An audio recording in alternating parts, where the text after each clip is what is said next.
Around here, this is more than a game. It's family, it's culture, it's legacy. A community that understands the work, respects the grind, and honors the journey. From the hardwood to the highlight moments, to every player chasing greatness. This is where passion grows, where fans become family, where standards are protected, where women's basketball lives. Welcome to Everybody Loves Juju 12. Welcome back, everybody. It's me. Check in, pull up. Let's talk women's suit. March Madness NCAA tournament. We are here. Welcome. I'm your host, Juju, from Everybody Loves Juju 12 Talks Hoops. For those of you who already know me, have already been familiar with what I do, I just give, commentary, my thoughts, my opinions, my expertise, my take. You ask questions, I ask questions, we answer, we chop it up, we talk about what's going on in the world of March Madness tournament. We got the brackets yesterday. I'm happy about that. I do want to do a bracketology. I may even talk some here. However, I do kind of want my fellow panelists to come with me. Like Mike, Big D, Jacob. We're gonna talk. We're gonna talk hoops. We're gonna talk about the brackets. We're gonna talk about what I think, and of course, everybody that's doing it right now from all over the place with their podcasts, all the different more mainstream podcasts, side podcasts.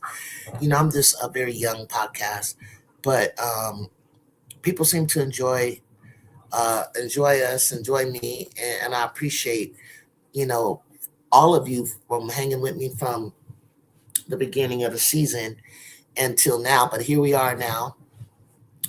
I am Juju-centric and USC-centric. We're a Juju-less team.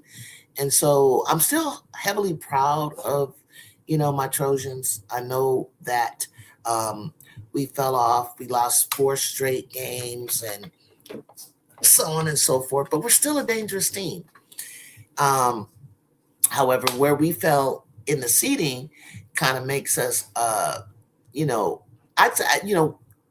look at the silver lining, which is the name of the next gen shoes of Juju Watkins, in collaboration with LeBron James. I'm always going to have to bring her name up. I'm always going to have to bring up what she's doing, because that's what you guys want to know. And I see the silver lining. I'm very excited that Coach Gottlieb, in spite of losing her superstar, was able to still make the tournament with 2 seniors, 1 freshman, 1 phenomenal freshman that I might add.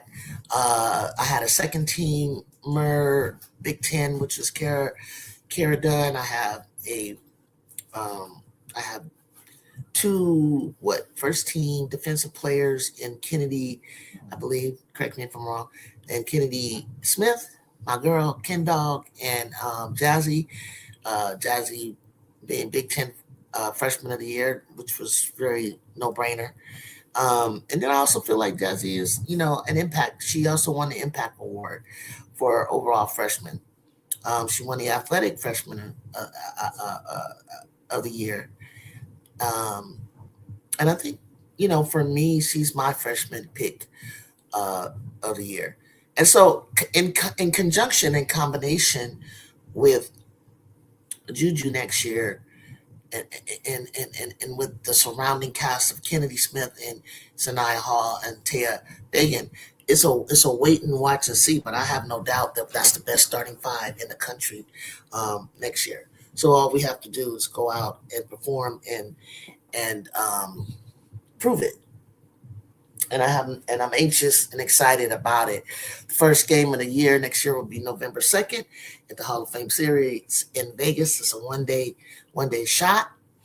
A couple weeks later, we'll be back with South Carolina. And I mention that because we are in the bracket of the number 4 overall, number 1 seed, South Carolina, and they are flying to Columbia, playing at the Colonial Life Arena, also known as CLA. So all of that I'm excited about. And I'm excited about it because one, I get to have an opportunity for Kennedy um, and Jazzy and even Juju to be in the atmosphere and Taya to be in that atmosphere of Colonial Life before they actually get there.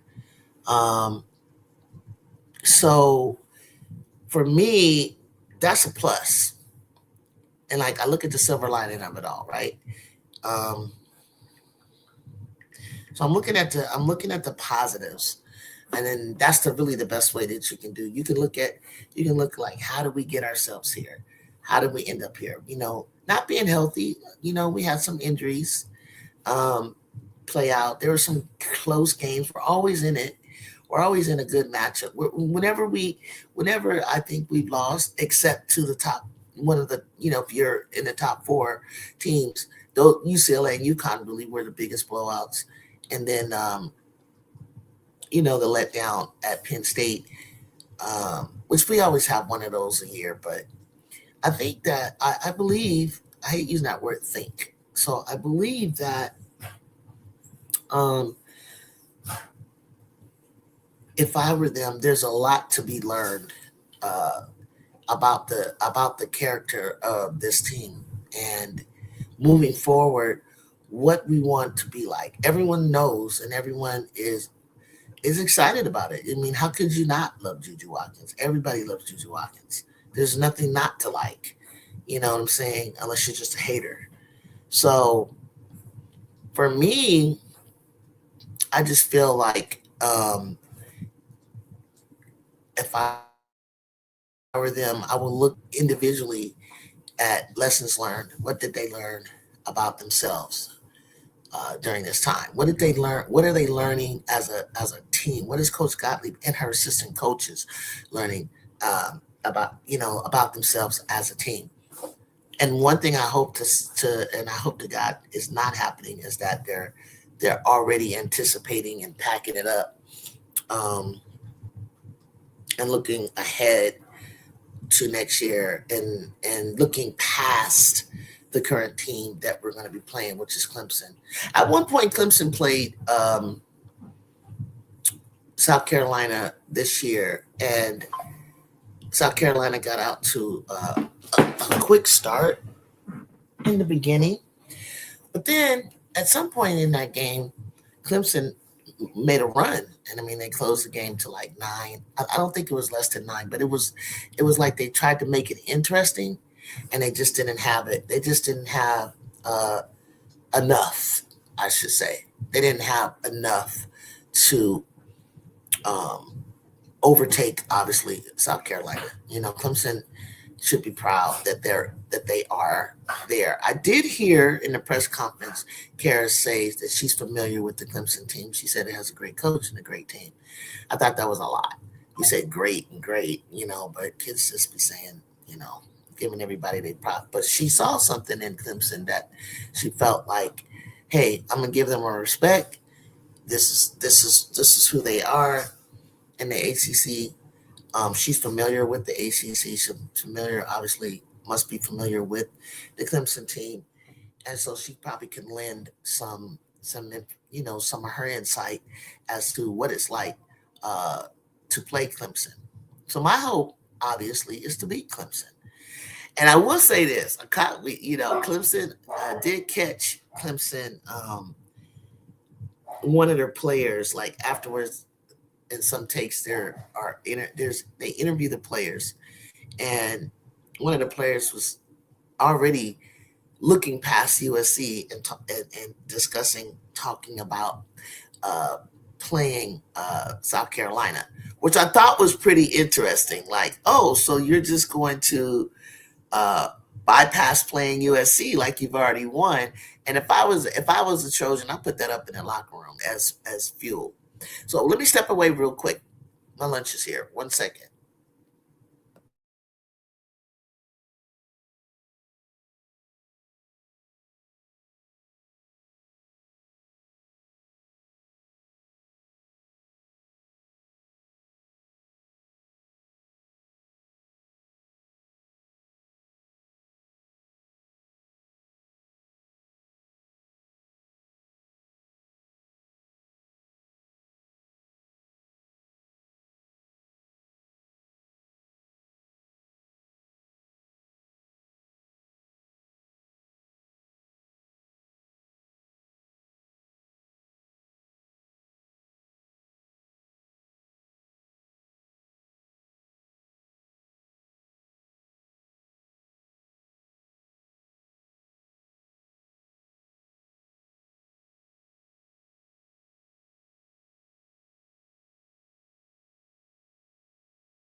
you for holding on. If you've held on, I appreciate it.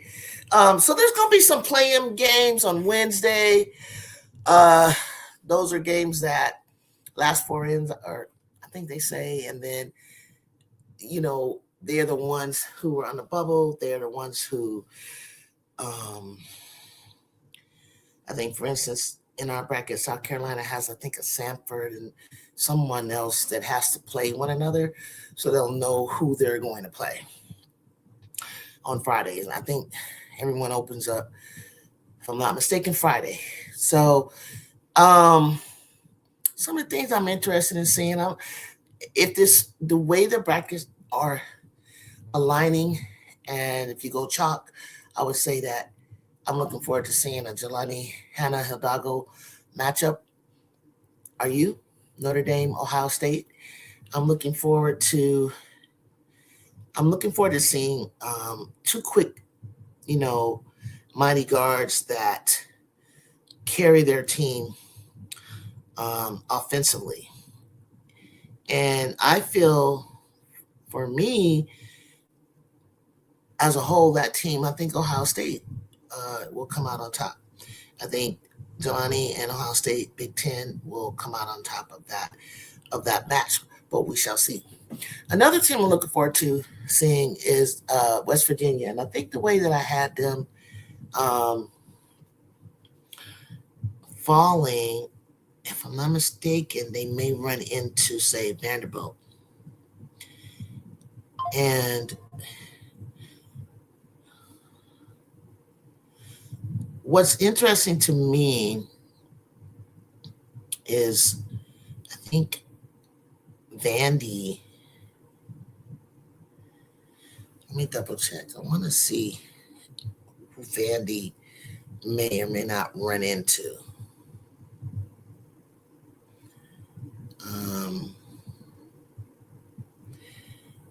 It was somebody that I know for sure that I think LSU and UCLA are in a collision course, and I believe I have UCLA on top. I think even Vandy. I think even Vandy, who maybe running into UCLA. And for instance, if UCLA does play Vanderbilt, I choose UCLA. I actually choose UCLA to get to the Final Four. It really kind of rounds out for me that the overall 1, 2, 3, 4 seeds are going to land in the Final Four, just as it's supposed to. But do I think that? I think the brackets are balanced, but I feel that there's going to be some great games, on the way up, and there's going to be some games that are going to have you on the edge. And for me, you might even see in the Elite Eight, those top 4 teams get challenged. Yeah. I think they'll get challenged, and I think it'll be scary for some of them. And did you know that it's very rare for a number? It's very rare historically for a number 4 overall top 1 seed to move beyond and win the championship, the overall seed. For instance, LSU and the team that Moki inherited in 23-24. They won that championship from the number 4 overall spot. They were number 1 seed, but I think they were the overall, right? They won from that spot. The only other teams that I know that have done that off the top of my head are UConn teams. So keep that in mind. If South Carolina is in that 4th spot, and that would be a very historical thing and rare to win from that overall number 4 overall spot. If you noticed last year, because Gottlieb wasn't feeling it, she was like, "What are we doing as a number 4 overall top 1 spot?" Actually, we technically should be 3. And then another thing I found quite interesting with Gino talking about. He said, "I sure hope that the committee wasn't trying to get an aha moment with putting, this is now I remember, Vandy is in the UConn category and will face somewhat early UConn in that bracket. Shea Ralph used to play at UConn, and I guess his coach student type of thing, and he didn't really like that idea. It was kind of like, not if it didn't happen organically, and I agree. It's like, okay, so you want to put he and Shay and their programs in a kind of precarious situation. Bennies are better than that as a number 5 team. So you put them right in the pathway of the eventual champions. Hi, Nicholas. Committee put UConn in an easy region, in my opinion.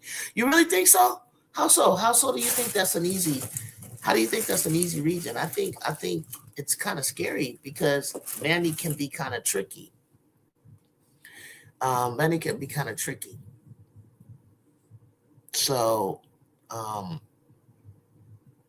think another team I got my eye on is West Virginia, Louisville. Right. Vandy not, but check this out. You say Vandy's not gonna beat them, right? But no, I don't. I don't think so. No, I think UConn's winning it all. No. The only challenge that I think, if you really want to know, like off the top of my head, from what I've done, a couple of brackets looking at them, I have UConn and Texas in a collision course. But if Texas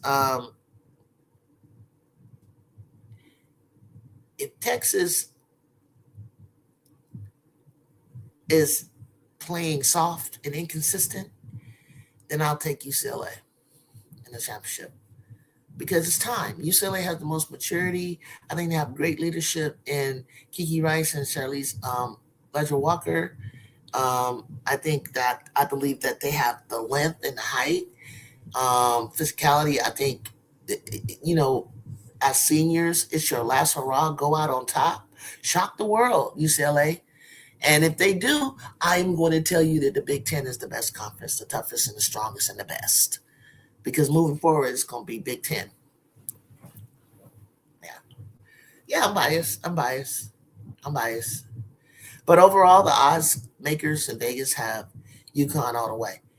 And anything less than that, anybody in the third seed or the fourth seed for Auntie, I can come up because I can't returning to when I grab it. Oh, you said in April. Okay, Jacob, got you.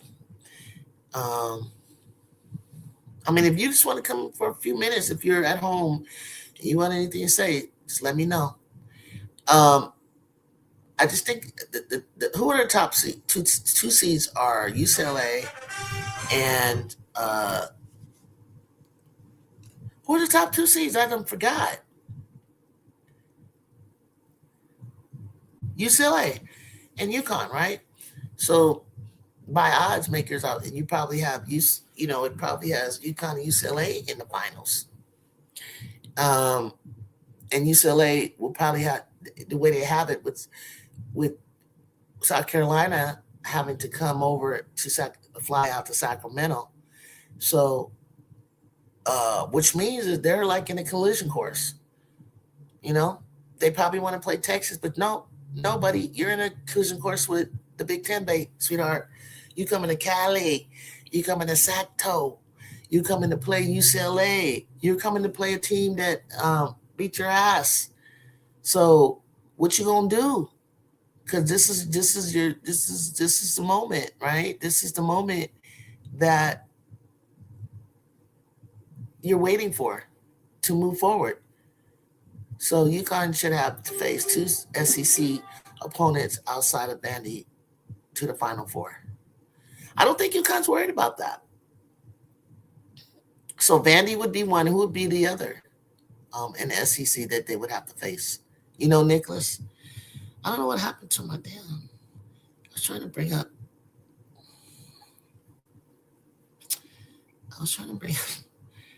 the bracket. I just looked at it.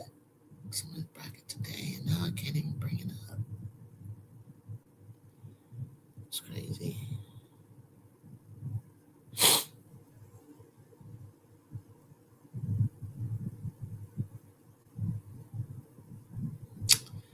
Doggone it. hold on. I might need to take a photo of it. I knew this was going to happen.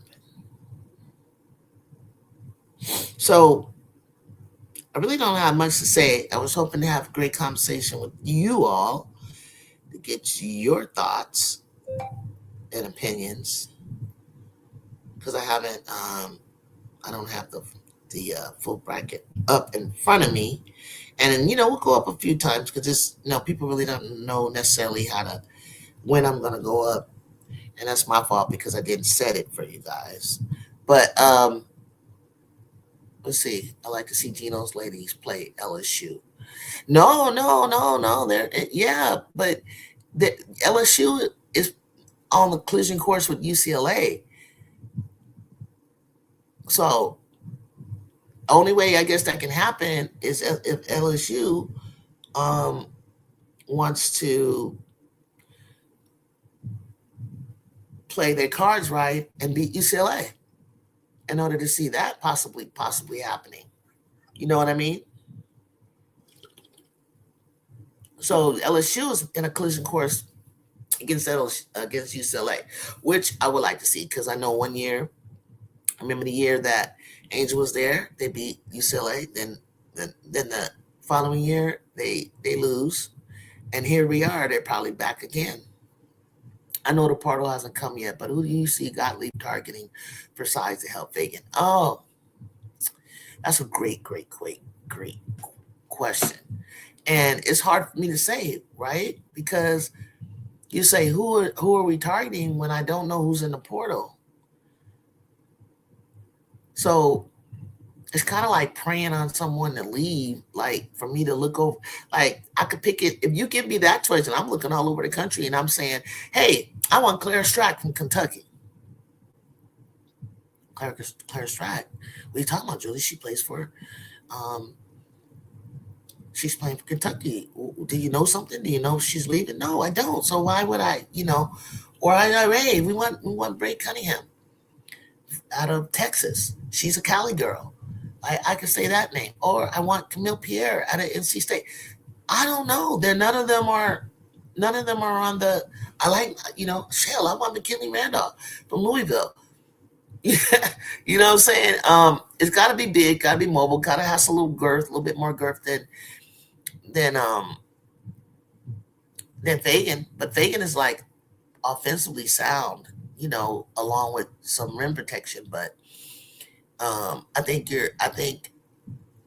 she had given Nicholas an official visit for Sarah Okeke, freshman. And that will help her in the future. And I like her. She likes to be down in the paint. She loves to be down in the post. I would love to get Sarah Okeke. And as another guard, she made an offer to Sydney Savory, I think Bellevue High School. And so those are good choices to go along with this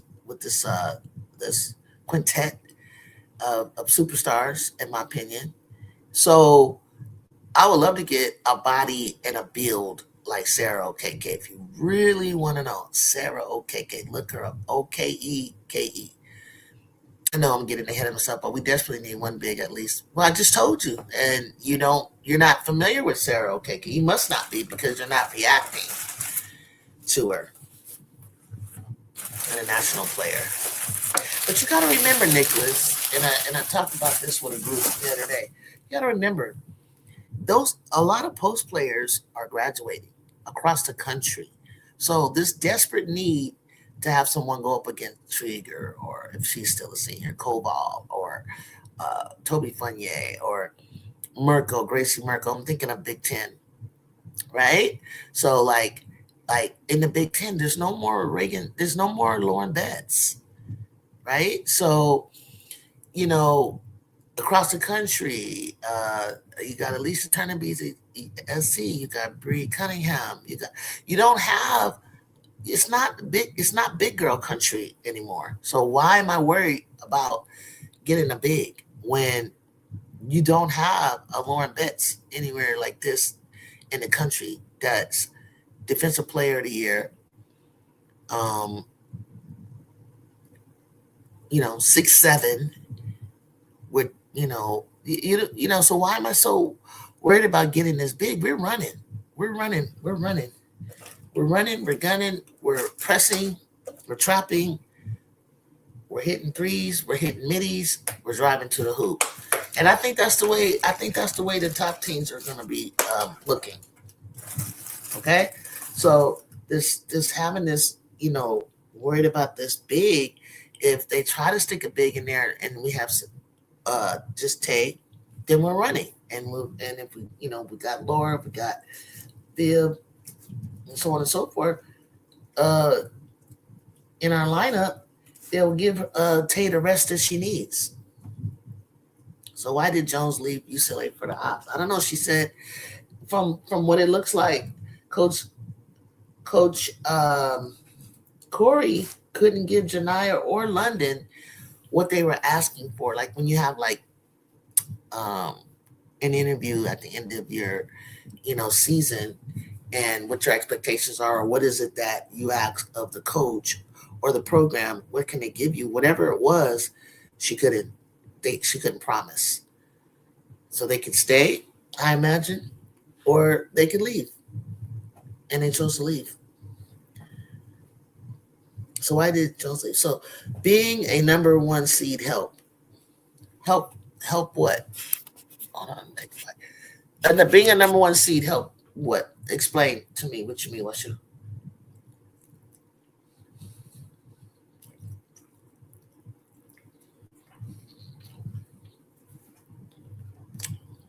Tell me what that means.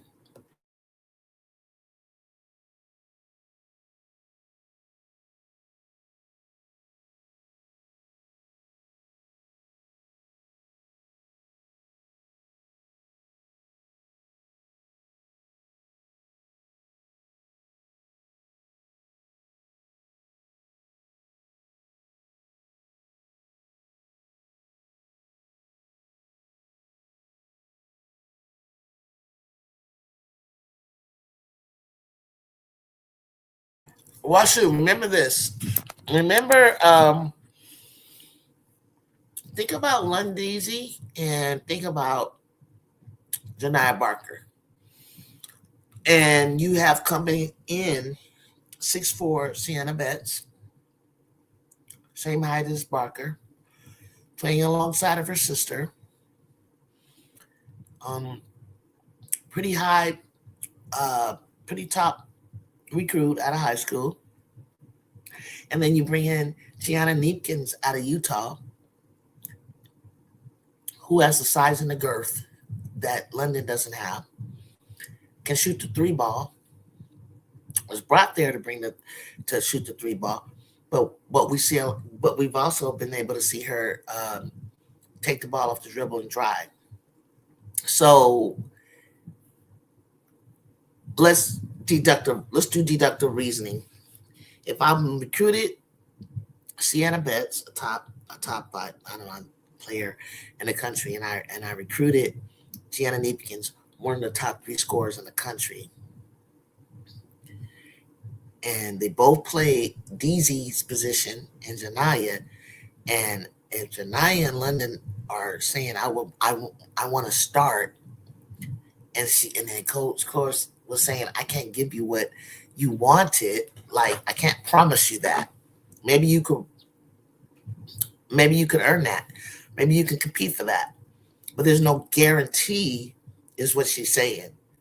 Think about it. Neepkins is bet. And you see the irony, you see the ironicness of why they left. They probably felt like we're not getting out there. We're not going to start our senior years.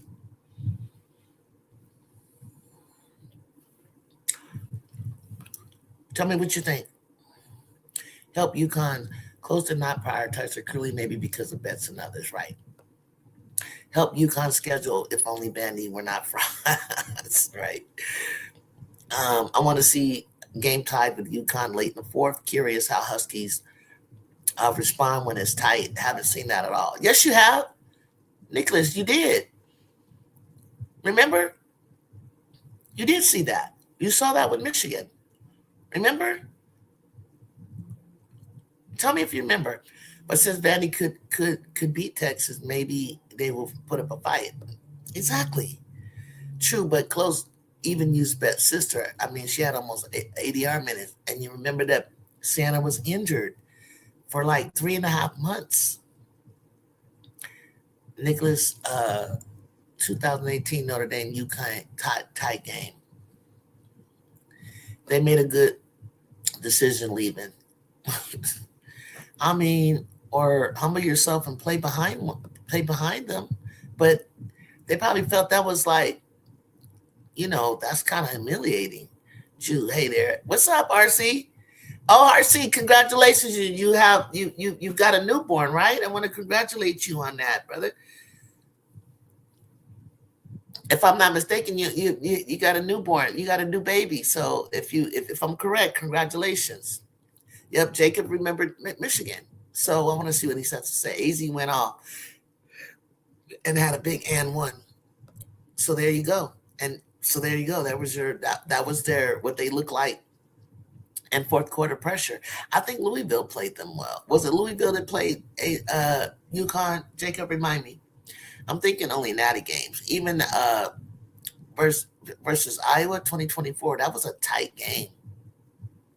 You talking about UConn? Well, shoot, that I just needed to see if Paige was gonna make that shot. I still can't. I still have nightmares for the kid. Well, UConn almost blew their lead. Different blowing a lead when their lead changes. Congrats, RC. My teams to watch closely: UCLA, okay, Iowa, Oklahoma, USC, Oregon. Oh, you're interested in Oregon? Okay. Tennessee, Michigan, SC, UConn, Texas, pretty much everybody, Texas and LSU. So you're gonna have a good time, RC, because you named a lot of teams that I'm curious how Oklahoma does. I'm curious how Oregon does. I need my team to obviously win. Is it true that Hannah Stokey is not healthy, RC? I need to know from you before I do my bracket. Tell me if it's true. So Michigan in the same bracket as Texas is shit. Well, what bracket do you want them in? Where do you want Michigan to go? Because I clearly thought they were going to put them in the UConn bracket. Give them a chance. Yeah, Jew, I'll show you a photo or two real soon. Okay. I think I saw one. Cutie pie. Kind of little, though. And then it wasn't sure if it was a boy or girl. How do you see us when we play Clemson? I didn't know much about them. Great call. They didn't look very big. They look like they can go small and kind of big. Kind of similar to us. They're kind of similar to us. I mean, that's why, we're both 8 and 9 seed. So, if the Trojans come out shooting the lights out, I don't see anybody on Clemson being able to guard Jazzy. I don't think anybody on there can guard Kennedy. If Karen steps up and does her thing, she'd be tough to guard as well. They have a really super quick guard, so I got Malia and Ken Dog for that. I'm not really worried about them. I mean, I feel like it's on the Trojans how they are preparing. They're scouting. They have been practicing. They have been trying to get their rhythm back, trying to, according to Coach Gottlieb, they were doing things before they knew who they were going to play. So now the assistant coaches, while Lizzie does media and media outlet things, now it's up to the assistant coaches to get in there and lose sleep and come up with an amazing scouting plan for Clemson. Plain and simple. Get in there, get your scouting plan, bring it to the team, practice what you saw. But I also want to see, and I believe she said, get the team prior to that up to game speed. Running in real time, like playing real ball before they get going. But when it's time for the coaches after they finish scouting and how they want to attack, then I need them to come in with that game, with that mindset, like okay, this is what we find. This is how we're gonna pair up and match up. This is gonna how it's gonna look. Let's get out here. Let me show you what they run and what we run, and so on and so forth. Louisville, well, he never got that close to them. They get that point to. You don't think so, Jacob? Okay, but they didn't get blown out. They lost by 14. Man, LSU has some tough game, but bet Oklahoma does not want to see us. That would be cool. I gotta see that.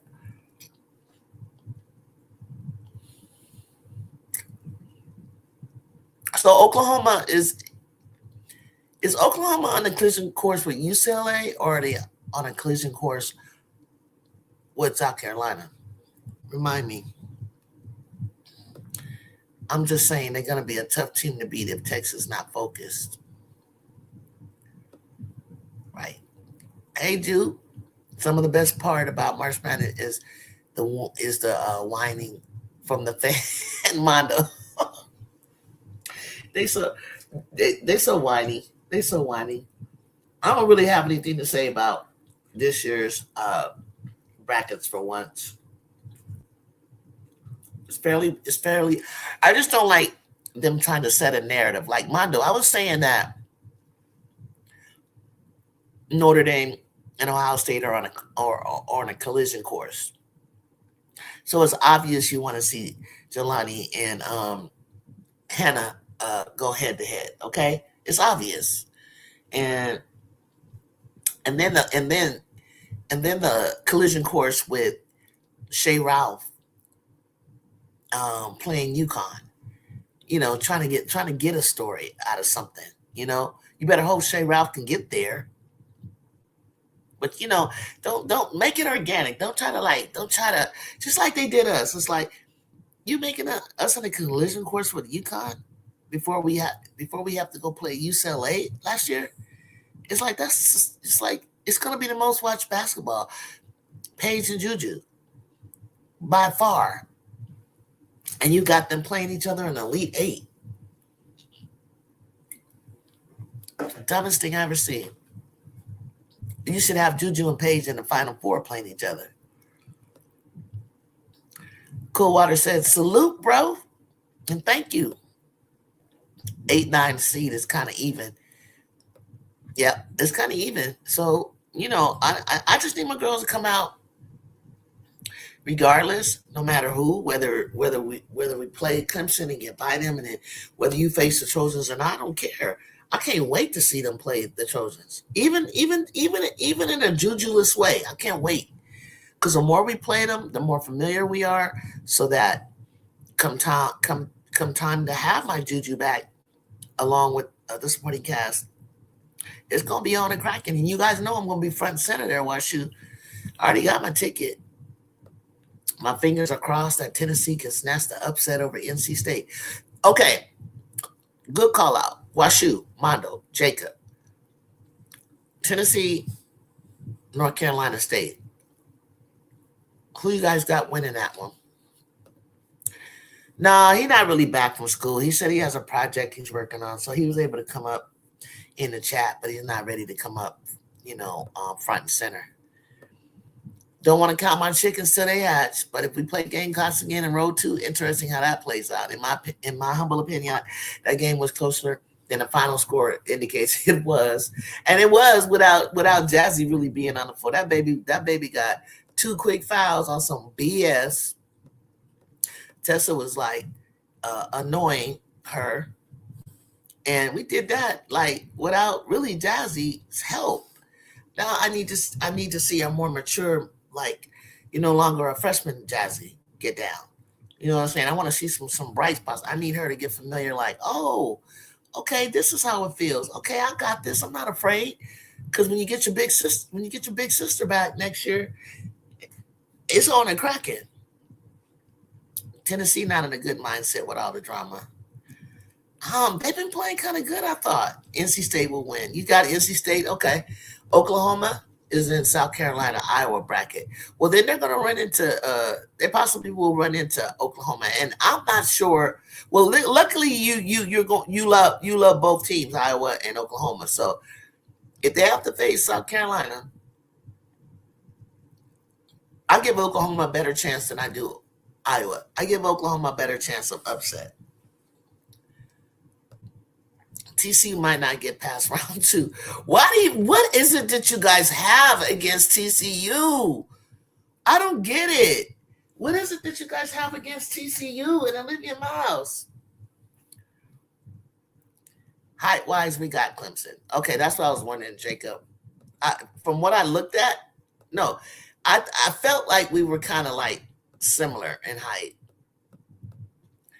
Except for that I think our guards are taller than their guards, Jacob, if I'm not mistaken.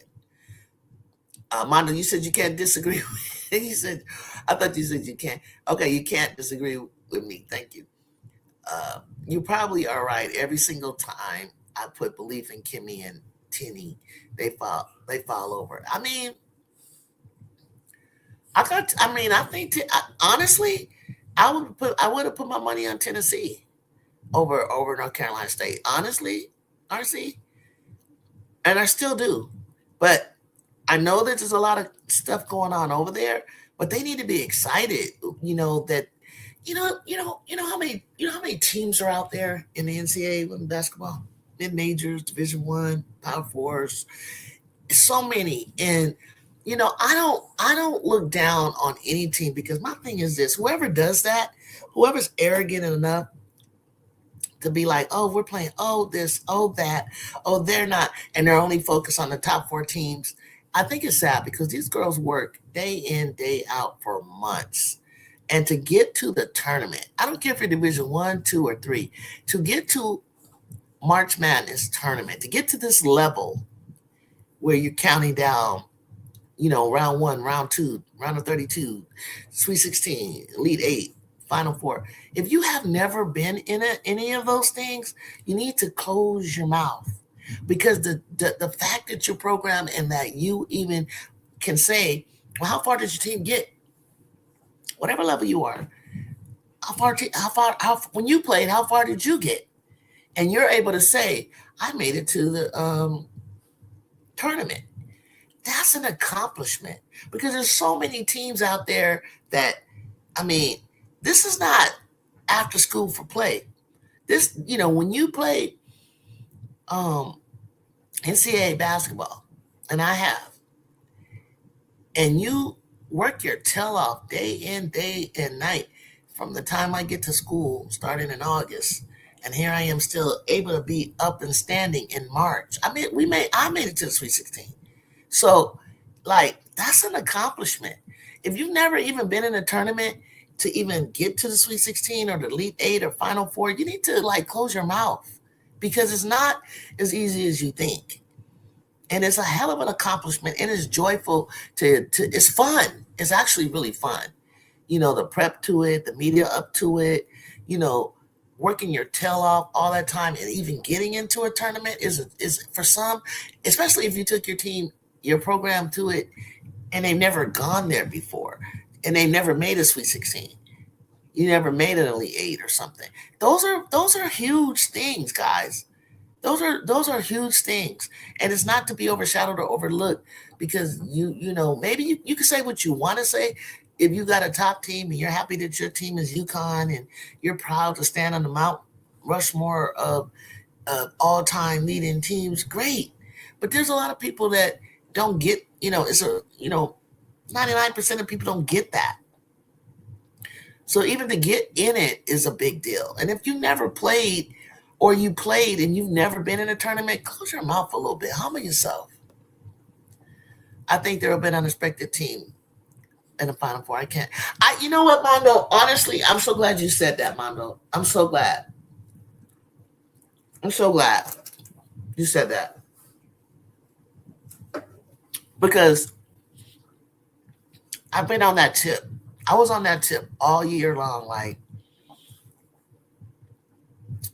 I was on that tip all year. I had seen all the top 4 teams play in person except for Tech. Oh, sorry. Yes, I did. I'm sorry. I seen all top 4 teams in person this year.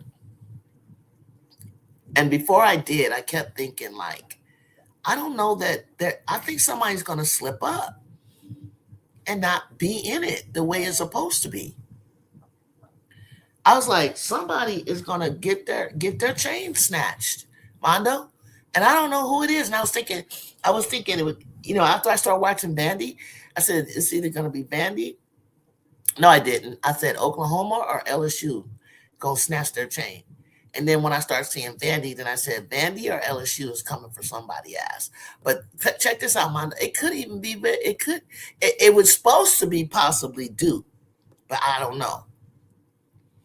They have a 6'5" center, and that doesn't play. I'm wondering how Sean Poppy, the coach, is going to play that, and I'm wondering how Lindsay is going to respond. Oh, that's cool. If the 6'5" don't play that much, and she kind of soft, we got athleticism. We're gonna put some bodies out there. We're gonna put your favorite player, Gerda, out there, just to lay on her. Tennessee will only, Jacob. You remember now? We played 6'6" Trigger, from North Carolina State. We played Limela. We played, Lauren Betts. We've been in the trenches with, 6'5" to 6'7". The South Carolina girls.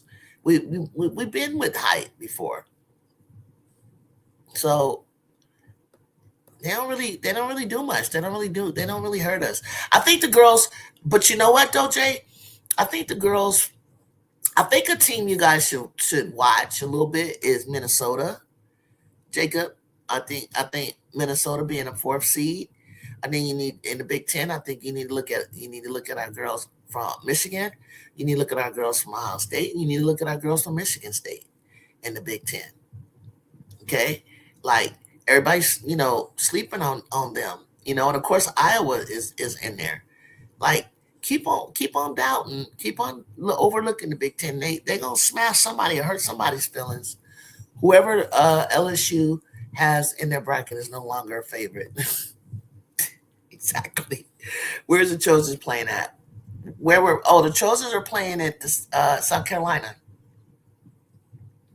Did I answer the question, Chicago? They're going to be playing in South Carolina. First game is Clemson. If we get past Clemson, play the winner of South Carolina and whoever they're playing. I think West Virginia can come out of the bracket with Texas, so they have a potential spoiler. Hey, it's going to be tough, Chicago. It's going to be tough. And another thing, Chicago, a lot of these teams are going to have, maybe the 16 or 8, I think. They're going to be battling their ass off. So by the time they get to the 4, they better hope they got some legs. You get some days off, you try to travel, and then the travel of the lactic acid being in your body, traveling to wherever you got to travel to. Don't be out there thinking you cute, because even when you come out of the when you get to the Sweet 16, some people got to travel except for Texas. So you're correct, except Malia and London. Okay. I think I remember what I'm correct about. But yeah, I'm gonna put Malia and London on them guards for Clemson. I believe the Tigers will go to the final and potentially win another national championship. I heard that. Put your stake on that. Go ahead. Get to the Final Four first, because I've told people, as far as I remember, Kim Mulkey is never, if she's ever reached the final, she's never lost. If she's ever reached the final of the Final Four, she's never lost a game.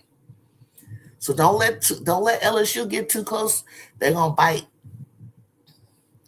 Miller, a cone defense. This is just an objective. Miles is a cone on defense, and this is just an objective fact. And West Virginia drilled her all game to the point that her first team All-American candidacy was revoked. TCU not good in tough games. Oh, I like West Virginia, bro. I'm not lie. They are like, I feel their hunger like emanating from their pores. If they emanate with it, like they really get it. They really like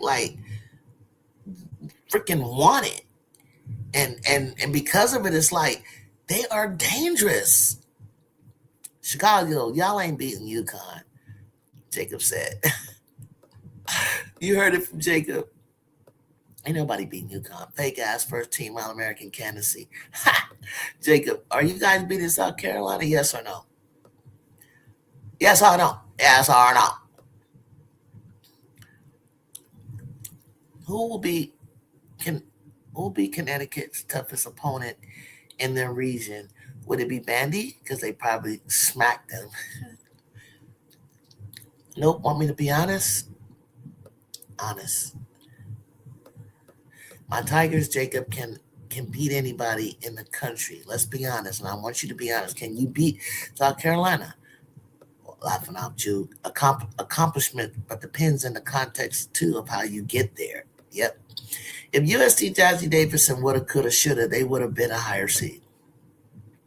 I have no problem with that, bro. I don't want LSU to be playing fake USC. Don got us fatigued. You got it. Yeah, well, if LSU beats UCLA, then you more than likely will have to play South Carolina. And guess what, WashU? I think they're a bit fatigued. Okay, if they play UCLA, they will be. If they wait, how does it go? If they play UCLA, they'll be fatigued enough for you to beat them. Okay, because if you guys know the history, it's very rare that a number 4 overall top 1 seed has won a tournament, and the only person recently to do it is Kim Mulkey. So don't be so quick to say I don't want to play South Carolina, LSU. This may be your time. It just may have been premature because you're in every game. You're not getting blown out. You're right there. Get over the goddamn hump, bro. Everybody love Juju. Me. What's up? I love me some Juju. Watch out for Vanderbilt this year in the women's tournament. Yeah, we were talking about that. They're not sure if Vandy can pull this off. They're not sure time. Number 7 turning 8. My bad. Jay gonna crash out. So Drake went to meet Texas players. Oh, the singer Drake? Didn't he do that before? Texas looked good. I ain't gonna lie. I want to know what you guys think about that. Like, I think UConn is a team to beat, but I think I'm still here, guys. I think UConn is a team to beat, but god damn, Texas got it going on. I'm sorry.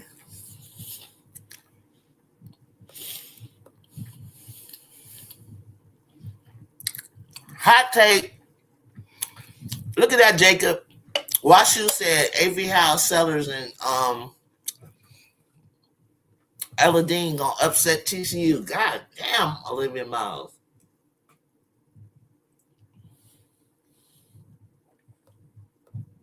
Not the Big Ten. Jacob, when the last time has your team won a national championship? Let alone, don't bring that up, Chicago. Come on now. Don't do that. Don't do that. Don't talk about recency.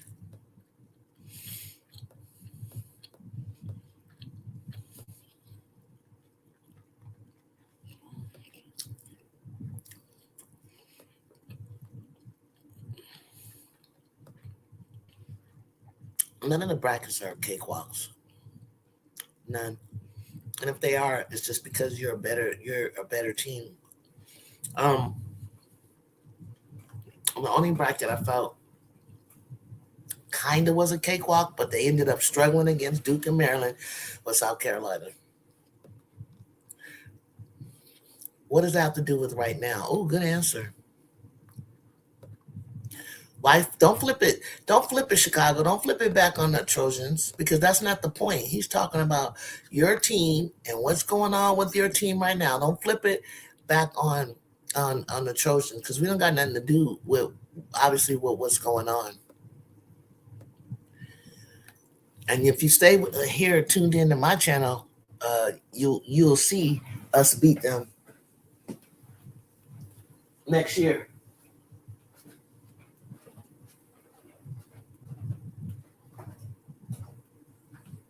And you guys know how I am. You guys know how I am.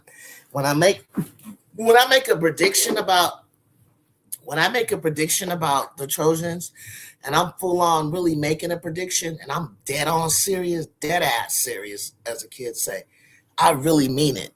And when I said it last time, Mondo will tell you, I said we're going to beat goddamn Paige and AZ and Gino, and we did. If I sit up to you and I literally tell you, and I mean it, and I'm not just rooting for them because it's my damn team, but if I sit up in your face and I say, nope, not this time, we're going to win. If I say it, I mean it. So when I say it, know that I mean it and that it's going to happen.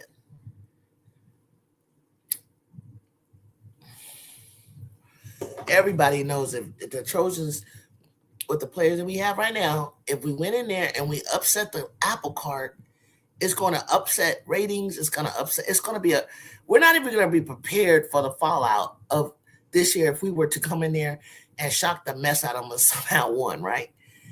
Somehow got people in foul. I don't know how it would look or what it would be like, or, you know what I'm saying? It would be just, spectacular to beat them at home. And I mean, come on, like, that's just not how it works. Cilantro, chives, pineapple, guacamole, fresh crispy lettuce, and tacos. Let's go, Vanderbilt. Don't play with me, time. You got me thinking about them. You got me thinking about taking a long drive to San Diego to get some rolled tacos. I went looking on Lincoln for that place. I'm not gonna lie. I went, off of Imperial, the Four Corners, right, time. I literally that was AJ yesterday. He'll know what I'm talking about. The Four Corners where the Catholic private school used to be, Federal and Euclid. And coming down that hill right there, it was a taco place forever. And I think he said it. I think he said Roberto's. I never knew the name of it. I just knew that I used to get 10 tacos for a dime, right? For $1. They were 10 cents each, and they put them rolled tacos in a small brown paper bag. Man, oh man, oh man, oh my God. Oh, then when I got like a little taste for hot sauce, I poured the hot sauce in there. Oh my God, you guys got me thinking about food and I'm already eating. Okay, what should you say? Not Minnesota. Don't laugh. I'm telling you, big girls can play. Don't be laughing. Vanderbilt. Yeah, Vanderbilt, I'm not going to count them out. It's just that their road that it's time. I'll put up the bracket later on, maybe when I get some help, and we'll go through it and see. They're playing around. I don't even know if Mike answered me, Jacob. I'm like, come on, like, I believe that was AJ, but I know, yeah, you know what I'm talking about. Yeah, I like Vandy, but they gotta. It's just that they have to get by some tough teams. But if Vandy start playing like Vandy and people ain't ready for it, like, he's right. Hey, Molly, I like Vandy, but they got to get by some tough teams. Yeah, WashU ain't got a hope, not even a snowball's chance in hell. I like Minnesota. They're in a great. I listen. That's what I'm trying to talk about to them, Molly. I'm trying to tell them there are some sneaky little bastards in there that might. He's at work. Thank you, Jacob, because I didn't go back and read it. Thank you, Jacob. Look, y'all, there's some sneaky little bastards in there, okay? That it's a tournament, y'all. It's tournament time. So what that actually means is that it's like the reason I knew Texas would win the SEC, and this is why I knew, is because when they were in players era and they had to play back to back to back, right? When you do that, it's if you're not, what's the word I want to say? If you're not ready, no, if you're not stacked like Texas is, it's very hard to win, you guys. Okay? It's very hard to win. fatigue, getting banged up. You don't know what you're gonna look like, getting banged up like that. And it's hard if you don't have like a full, like South Carolina don't have that. Remember South Carolina had 10 deep, like McDonald All-Americans, right? 10, 11. And so they could bring in, they had 5 off that bench to relieve the 5 that starters that were out there. That was a squad right there. Young, but squad. And so like it's mental. It's mental. It's hell yeah. The emotion, the noise, the media, the moment is huge. And it affects everybody differently. Everybody. So you gotta be stacked. Because if Rory ain't doing good, bring in Preston. If Jordan Lee ain't doing well, God damn it, bring in Aaliyah Crump. You know what I'm saying? If Bria Cunningham is huffing and puffing, God damn it, bring in Oldacre. Oldacre, bring in Bria. Bring in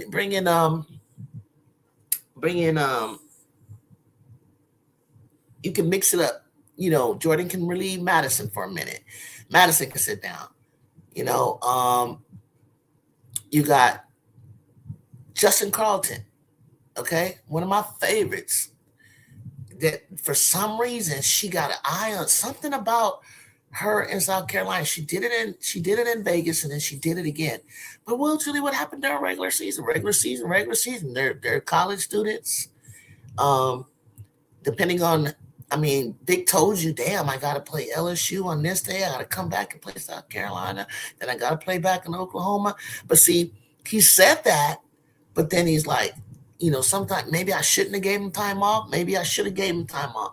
He was sitting up there trying to figure out, how do I prepare them for back-to-back grinds?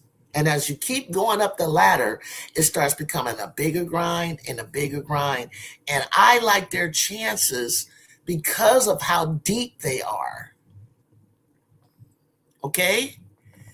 It's just because of how deep they are that I feel that their chances are great. And UCLA and UConn, in my opinion, have had the easiest conference to go through. So they haven't been injured. They haven't gotten beat down and tired. So that if you guys really want to know, it could become UCLA against UConn, to be honest with you. You love Crump. I love Crump too. I love that freshman. But she ain't leaving Texas. No one is leaving. Great school, great program, on the rise.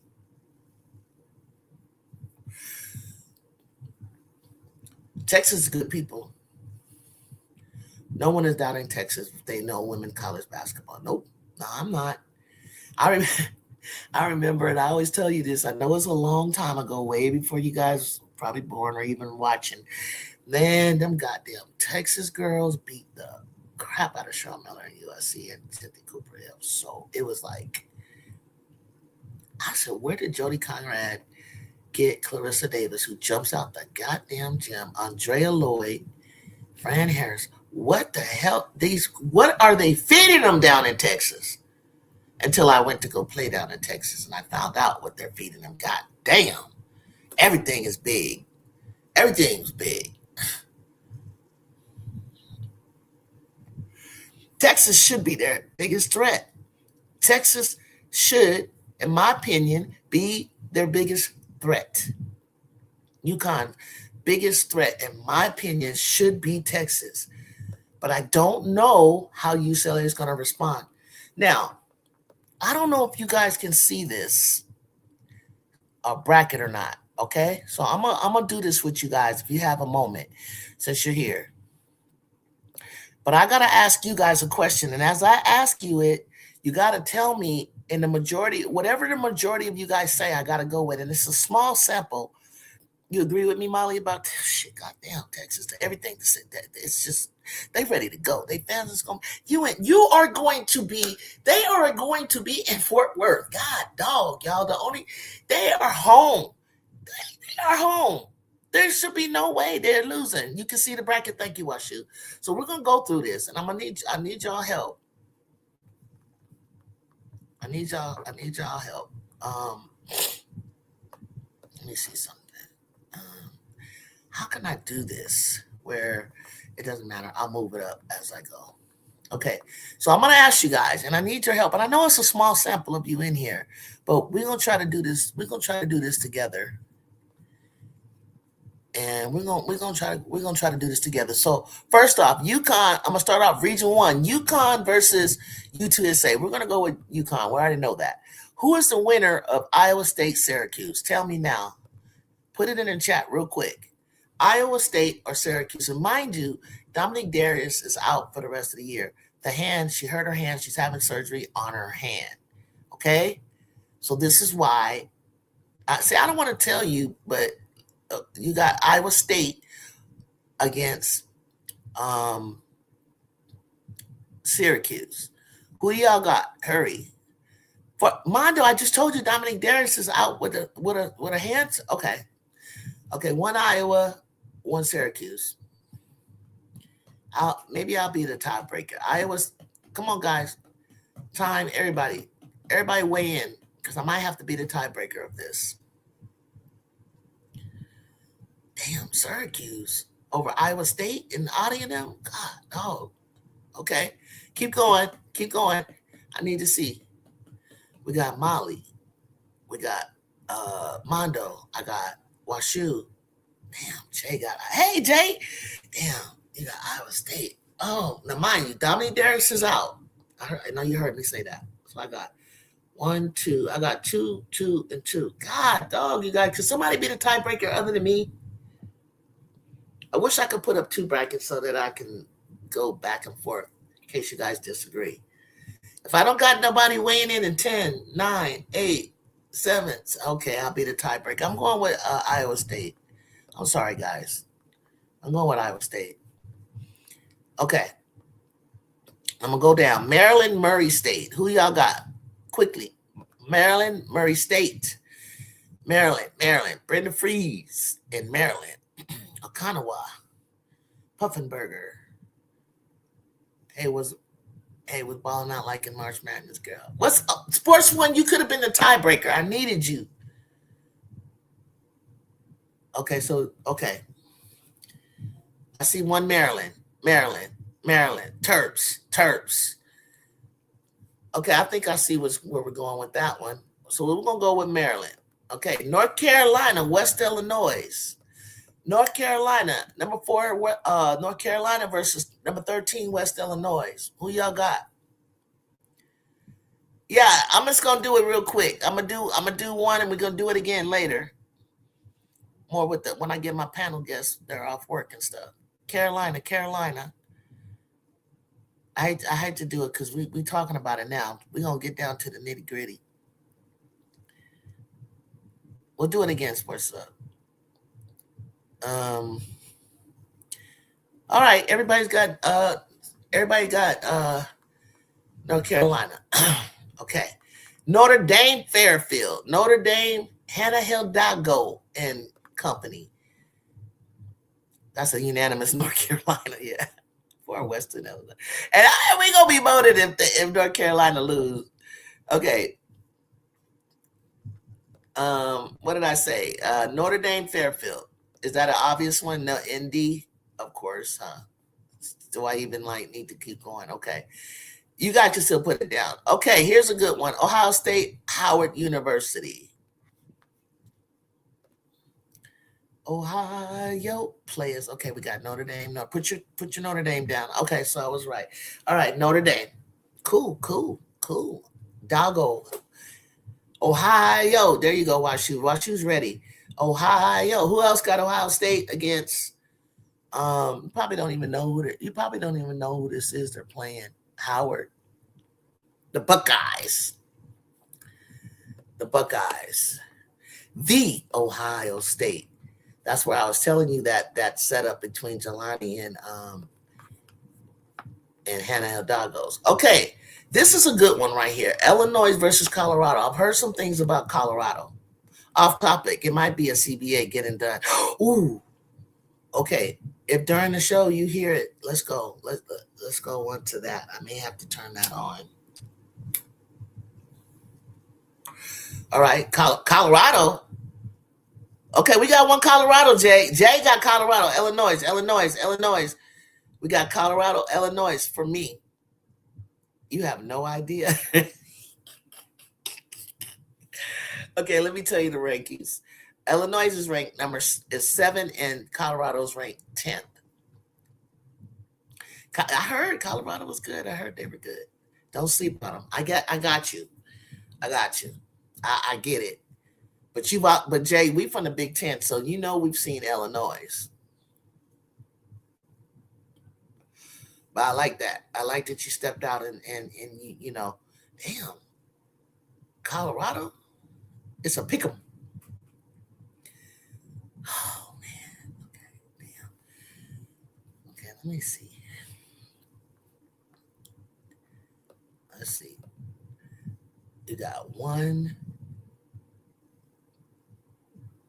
Wait, I said Colorado, Illinois. Here we go. Start right here with Jay. Colorado 1, Illinois 1, Colorado 2, 3. Ooh.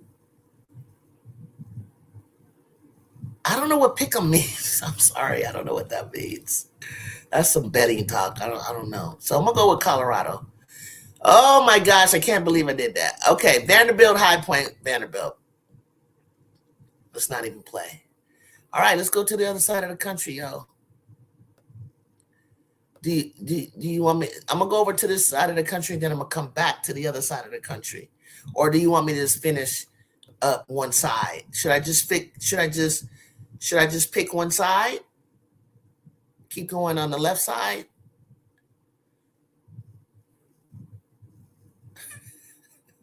It could go. I figured it. I figured that, but I need a decision. I figured it. Yes, I figured it does that. So, but I gotta pick something. Go to the good games, not the blowouts. Okay, wait. No, because my bracket won't move if I do that. Hold on. Okay, let's go. UConn versus Iowa State. UConn. Maryland versus North Carolina. Who do y'all got? Maryland versus North Carolina. Who do you got? I'm gonna stay on the left side. Maryland versus North Carolina. Maryland versus North Carolina. And Maryland is a 5th seed, and North Carolina is a 4th. Oh, I want to see what you guys got to say. North Carolina. We're not there. Oh, yeah, you picked UConn. I got you already on that one. Molly, who do you got? Maryland or North Carolina? Damn. Y'all just dogging my Big Ten. Forget y'all. Okay, this is a hot one right now. I can't wait to see what you guys got to say. Number 3, Ohio State against number 6, Notre Dame. What shall ye say? I got you with the North Carolina. God, dog. You guys just got them over my Big Ten. Okay, so here we go. ACC against the Big Ten. Ohio State over Notre Dame. Ohio State. Come on with it, Big Ten. Let's go. Come on. I got 2 Ohio States. This is the first time I've ever been rooting for Jelani and Ohio State like this. Come on now. Come on. That's 3 Ohio States. Over Hannah Hidalgo. She don't got, look, you guys gonna laugh. She don't got Miles in her way. She don't got Citron in her way. She don't got Westball in her way. She don't got Latu King in her way. She don't got Cobalt in her way. This is where, you know, when she got to do it all, this is Hannah Hidalgo. Okay. Y'all, so far I got 3 Ohio States. This is when she shines the best. All right. Okay. Ohio State it is. Nobody wants to challenge that with saying anything. Colorado versus Vandy. Colorado should not be.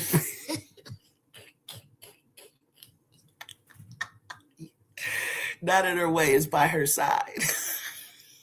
Okay. I meant it that way. I meant it that way, man, because that's the way she was acting, like they were in her way. Okay, Vandy. Boom. All right, back up to the top. He said by her side. Okay. Let's see. Okay, the winner between UConn and North Carolina. Goddamn, UConn. I don't think that they could challenge UConn. I don't see anything there that could challenge UConn. Okay, guys. So the winner between Ohio State and Vanderbilt. What shall ye say? Ohio State is number 3 and Vanderbilt is number 2. Michaela Blakes and Jelani Cambridge. Is this where Vandy is going to drop?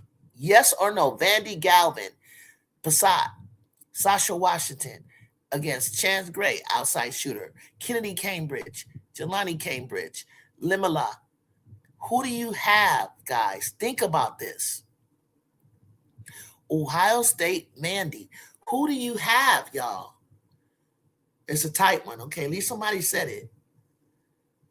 Yeah, you know, they do got height. Ohio State got a little height. Vandy got a little height. I think Sasha Washington will be the difference. SEC Coach of the Year, fumbled the SEC tournament big time. Will she fumble at this point? Is this the end of the rope for Vanderbilt right here? Is this the end of the rope for Vandy against Ohio State? I get it's a tight one, Mondo, but I need your input because I know your team is UConn. Who will you be playing, Ohio State or Vanderbilt? Ding, dong, ding, dong. Ding, dong, ding, ding, dong, ding, dong. Did you say WashU? Did you say Ohio? Oh, God. You want me to be the tiebreaker? God, no. Okay, let me picture this. Let me picture this. Time, you okay? Time is very definitive. Yeah, you said Ohio State. Oh, I don't know. Time. He's coming in with Vanderbilt. Vanderbilt, Shea Ralph against the Ohio State coach. And Jelani Cambridge against Michaela Blake. Damn. Who's going to guard Jelani? Who's going to guard Kennedy? Who's going to guard Limala? Who's going to guard Chance Gray? Chance Gray gets hot. Vandy versus UConn. UConn wins, but Vandy, you think Vandy... See, this is the thing that Coach Gino was worried about, that he's going to have to face Shea knowing everything about UConn, and probably vice versa. Only any NCAA team who loses to Notre Dame isn't going to the Final Four. And who lost to Notre Dame? SC. You got to watch the referees in these games, especially Connecticut playing. Ooh. WashU. Hot take. Okay, so who do you got? Gulaguchi accent. Who do you want between Vanderbilt and Ohio State? Straight up, guys. She's a merchant. Exactly. That's what I'm saying. Wrong. Don Godfather Gino ain't worried ever. Okay, Jay, are you sure you want it? You sure UConn lost to Notre Dame past 2 seasons? They sure did. That's a dumb take. But, that's the past, so they don't got the same players. Vanderbilt, Ohio State, and it was early in the season when Notre Dame beats UConn. He's not even fully, doing his thing yet, Gino. He was doing that in increments, progressing. As long as he was ready, by the time he gets to this level, he knows how to prepare his team for Final Fours. All right, let's see. Wow, Wow, Jelani. Wow. Okay, I'm gonna say. Let me see what this says. Okay, so 22.8, and Michaela averages 27. Chance averages 14. Galvin averages 13. Damn, this is close. Oh my goodness. My goodness. Okay. Vandy. I'll go with Vandy because I think, and I hate this because most of the country is doing that, but okay. Here we are. UConn Vandy, number 1 seed against a number 2 seed. Can Vandy pull an upset? I know, but they want me to go Vandy. I know, Molly. I know. And I'm gonna be so mad at you guys.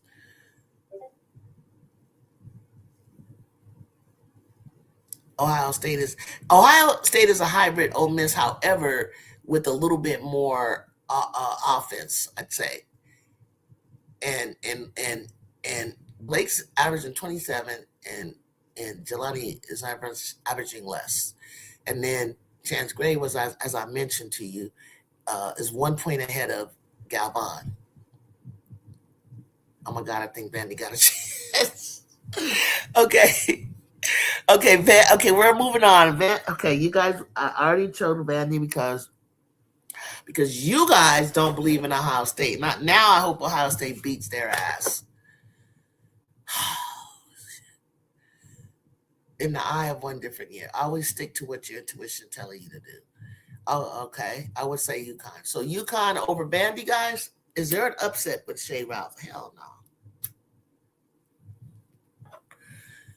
Yeah, I don't care what y'all saying. If she does this, I'm looking at Sarah Strong and them sideways. So I got UConn, okay? Freaking UConn. All right. UCLA, Cal Baptist. I think y'all agree UCLA. Oklahoma State, Princeton. What you want me to say? Oklahoma and Princeton. I heard about this Princeton's. I know I'm trying to. Sports One, I'm trying to pick an upset. I just don't know where yet. Maybe on this side over here. Okay. UCLA. Okay, I got UConn already. So UCLA, I picked over Cal Baptist. Okay. Oklahoma State and Princeton. Princeton, yeah. Sports One, Princeton.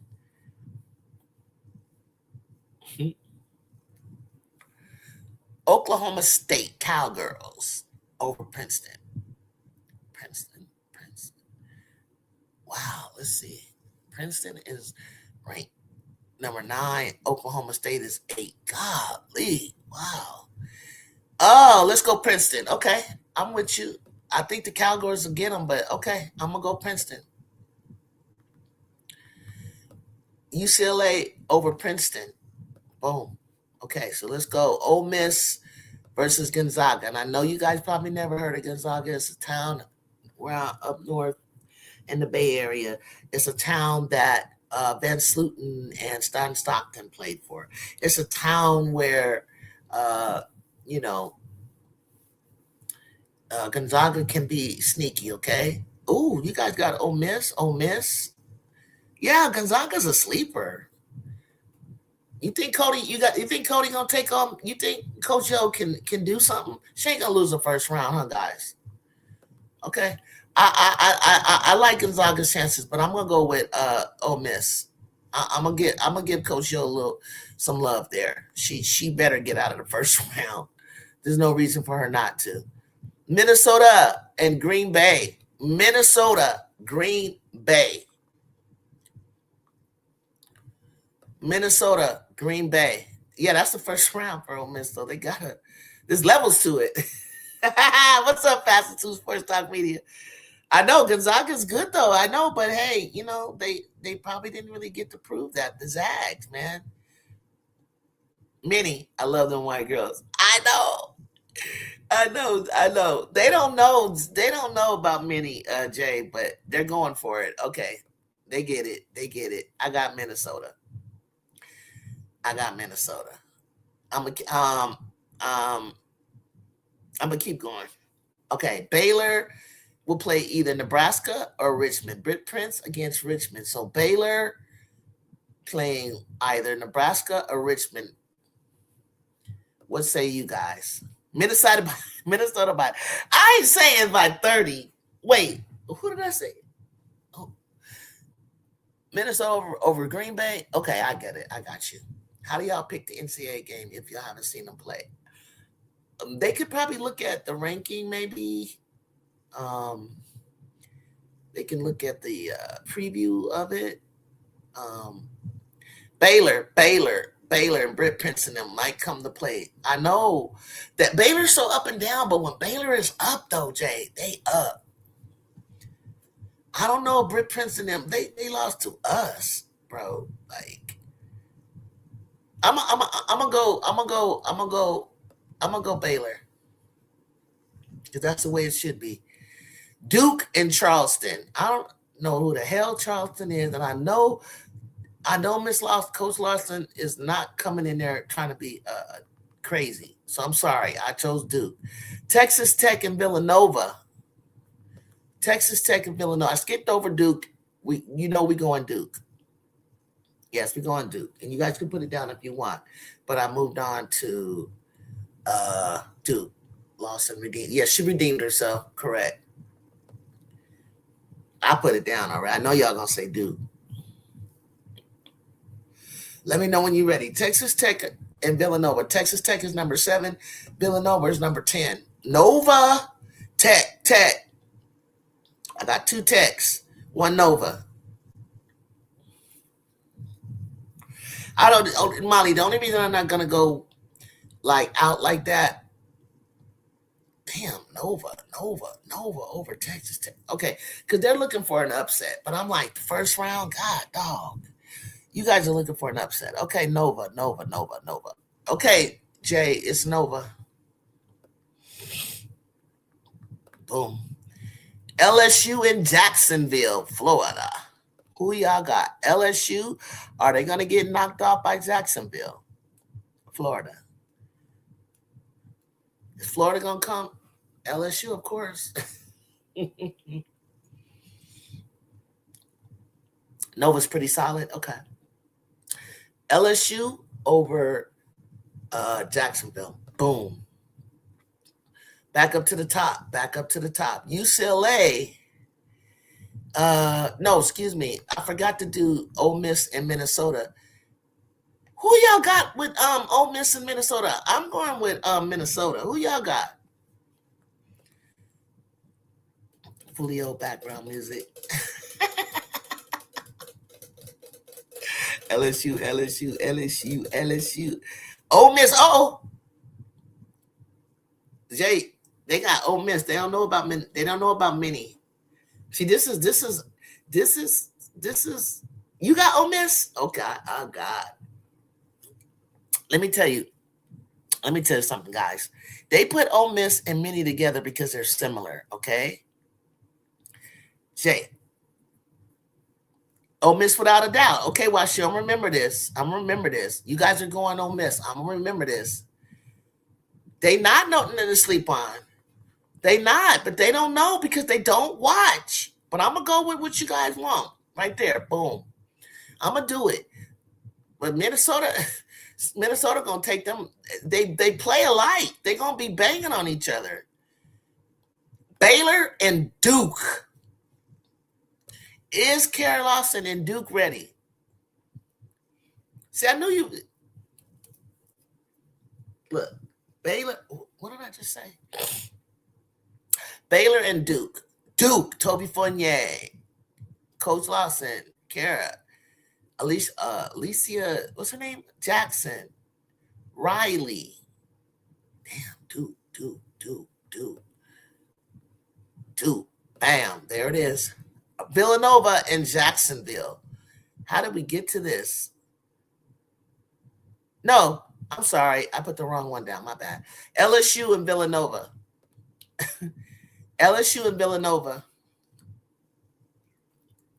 I know Baylor's not no punks. I know, but everybody, LSU and Villanova. Number 2 against a number 10. LSU. Okay. LSU it is. Okay, back to the top of the bracket. Here we go. So now we have UCLA against Ole Miss. UCLA against Ole Miss, right? How it works? UCLA against Ole Miss. Charleston Women's Cougars out of CAA Conference, local state college, better than MEAC SWAC. Okay, UCLA. All right, UCLA. Baylor. No, Duke. Oh, Duke has to play for this one. For this last one, this shit is crazy. I want to see what you guys got to say. Karen Lawson and Kim Mulkey. Duke against LSU. Duke, Karen Lawson, Duke, and LSU. God, why did they put them in the bracket? Duke and LSU, y'all. Number 2 and 3. Oh my gosh, I gotta see this game. Oh my gosh, I gotta see this game. LSU and Duke. LSU, y'all got LSU over Duke?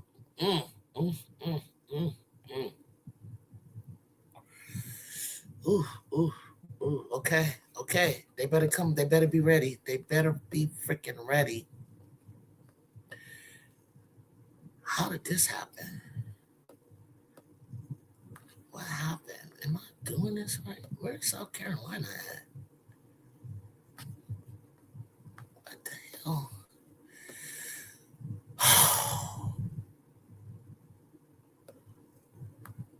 Where's South Carolina on this thing?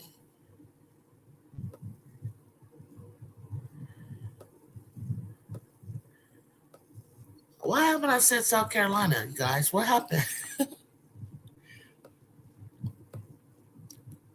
Where's South Carolina at?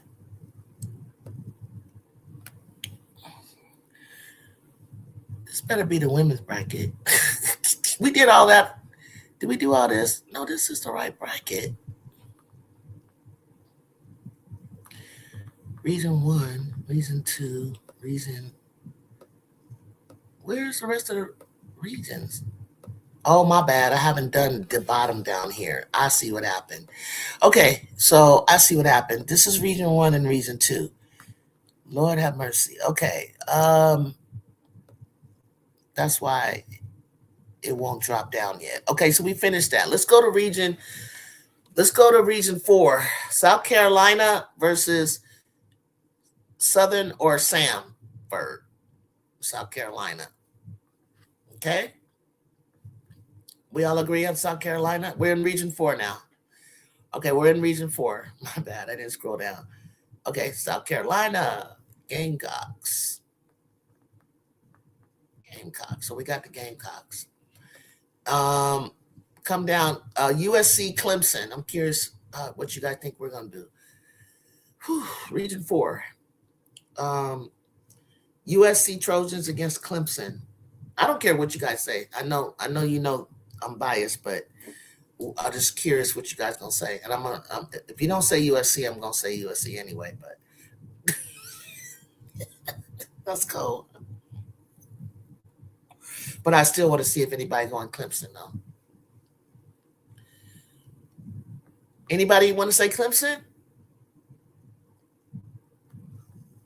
Clemson said they were gonna they all right, Trojan, you guys they said they're gonna beat us. Okay, boom, we put us in here. Boom. Okay, Michigan State, Colorado State.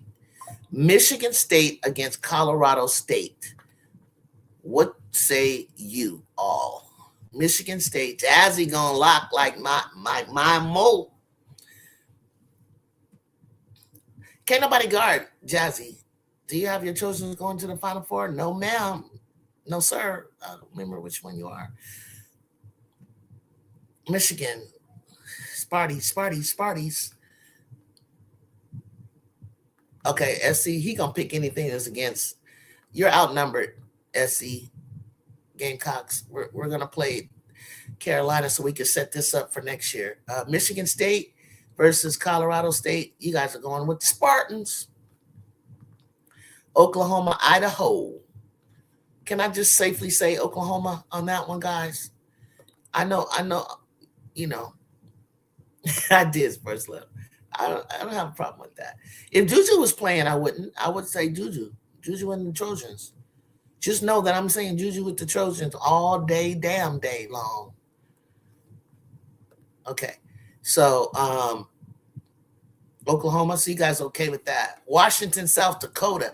Listen, I know you guys don't know much about South Dakota, but I don't think it's going to be a cakewalk for Washington, even though, you know, there's a spread in their seeding. So I want to see, Jay says South Dakota, Washington. You know, Tina is a good coach for Washington. Oklahoma versus. Hold up, you're moving too fast, King Line. Damn, can you slow down?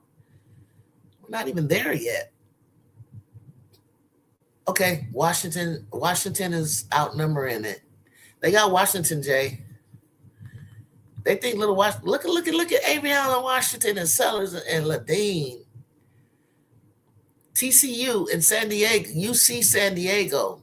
TCU and UC San Diego, number 3 against 14. TCU is not going out in the first round, you guys. Come on. I'm putting TCU down. Yeah, the Jackrabbits are good, but Washington better. Okay, TCU. Okay, we agree. Perfect. Okay, this one, Georgia versus Virginia, or I like that. Oh, I want to see this. Virginia or ASU. I'm going to see what Molly Miller and ASU do over there. So the winner of that, either way, do you got Georgia? Do you have Georgia? Carnegie? Georgia? Okay, I see one Georgia. Georgia will either play ASU or Virginia. Damn, y'all just picking your SEC teams and you might get molded. Iowa Hawkeyes against FDU, Fairleigh Dickinson University. Where's RC at? Fairleigh Dickinson University against Iowa. I heard a little birdie, a little noise out there that Hannah Stokey might not be that well. May not be feeling well, you know, her back is serious. A back?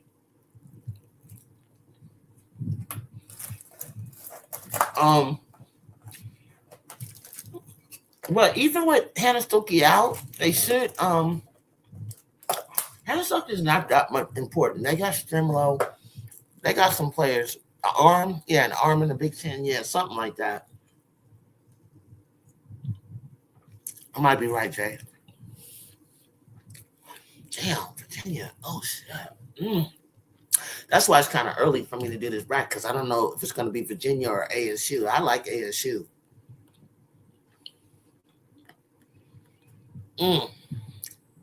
But for the sake of this bracket, you guys got Iowa or you want?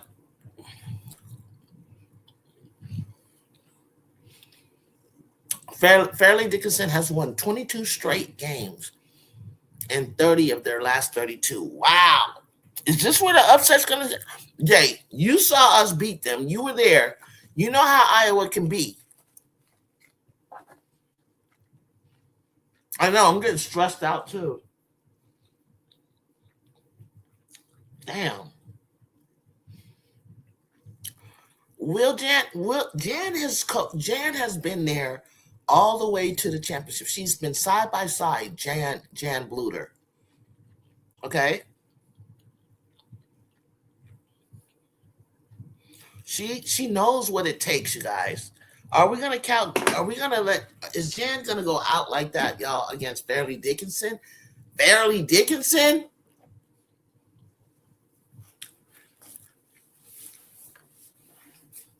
That's a freaking upset. That's an upset, guys. God, dog, Jan, you cannot go down like that. Like, she'll put, if it's her arm or whatever you said she hurt, that girl is not in her senior year, she is not going to sit there and let this school do this. And if we're wrong, hell, that's on Iowa. That should have never even have been a question. So I'm gonna go with Iowa. This is stressful. It's just hard. It's very rare for somebody to lose in the first round. So let's go on over to Region 3. Texas versus MOST and SFA. So I'm going with Texas. Oregon versus Virginia Tech. What say you guys? Why I said it name like what? Who fairly? Who? Which team? First top.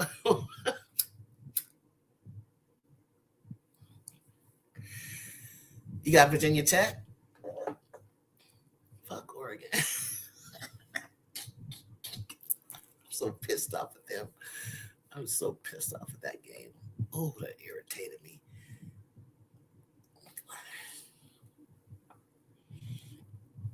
Virginia Tech. Wow. Virginia Tech or Oregon? Oh, gosh. Who you guys got? Oregon? You said fuck Virginia Tech. Jay, the only one voted. Virginia Tech or Oregon, fellas?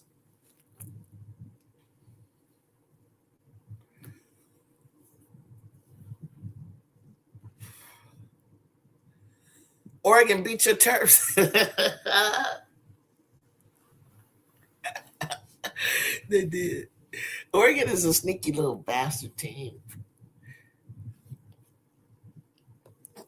Oh gosh. Jay, you worked off of emotion on that. It might just be Oregon. Because he's been there. This coach has been there. And this Virginia Tech coach is new. So I'm gonna go with Oregon. Kentucky, James Madison. Kentucky, Kenny Brooks. I got Oregon too, guys. Kentucky, James Madison. I know. I know you don't. I know, Jay. I know. That's why you did it, because you're like, you want to see their butts upset. I get it. Okay, Kentucky, Molly. One Kentucky. Kentucky, yeah, probably it's Kentucky. I would agree on that one.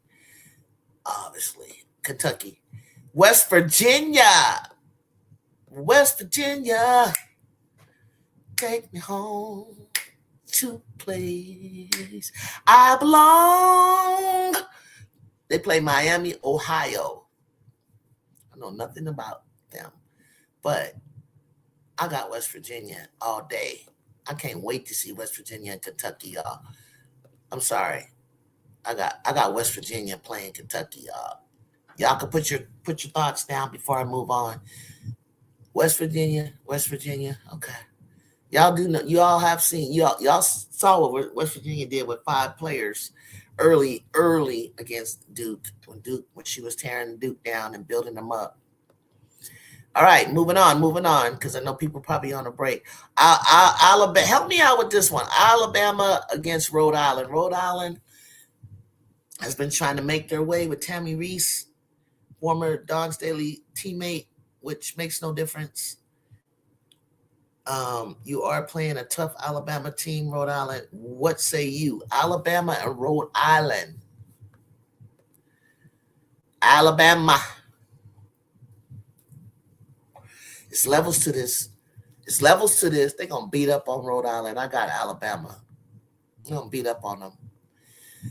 They're going to say, welcome to the tournament, Rhode Island. Welcome to try next year. You're almost there. Almost there. Louisville, Vermont. Kenny Randolph. Taj Roberts. Amani Berry. I'm going Louisville. NC State. Oh, this one I want to hear what you guys got to say. I'm going to wait on you on this one. Okay, you got Rhode Island. Okay, Molly, I'll remember that. Rhode Island. You got Rhode Island for the upset. I see you. Louisville. Now we got North Carolina State, Tennessee. Jay, I'm kind of leaning towards that too.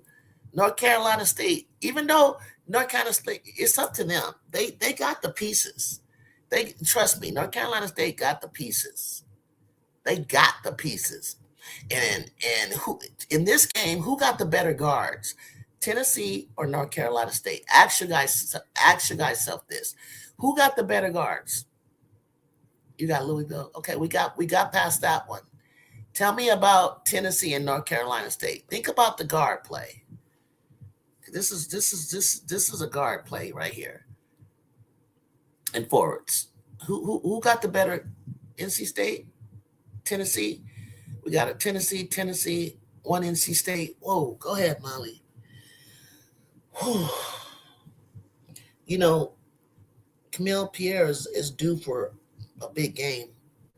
I'm taking Talasia Cooper and Maya Paldo over North Carolina State guard. Talasia Cooper, Maya Paldo against Zoe and Zam. Zoe and Zam. And you got Tennessee. Kim Caldwell needs to redeem herself. She can't go out like that. They're the same to me. Except for North Carolina State got more experience in their guards than Maya Paldo. Talasia is a junior. Both of these teams scare me. They're just crazy. I don't trust Zoe and Zam to take care of the ball right. But they always they'll take you to the wire though. They don't know how to close. That's why.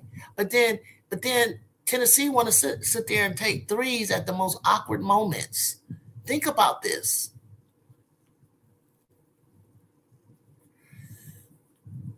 They take too many, and they take bad shots too. This is why this is going to be a mess. God, oh. Okay, all right. Let's look. I'm going to go with number 7 NC State over Tennessee. You guys want me to put Tennessee down, huh? Damn, you guys want me to put Tennessee down, and I'm not feeling this. Oh my gosh, I'm gonna go with Tennessee, but I'm not feeling that. Dang. All right, Michigan and Holy Cross. Holy Cross. They may have the Lord on their side.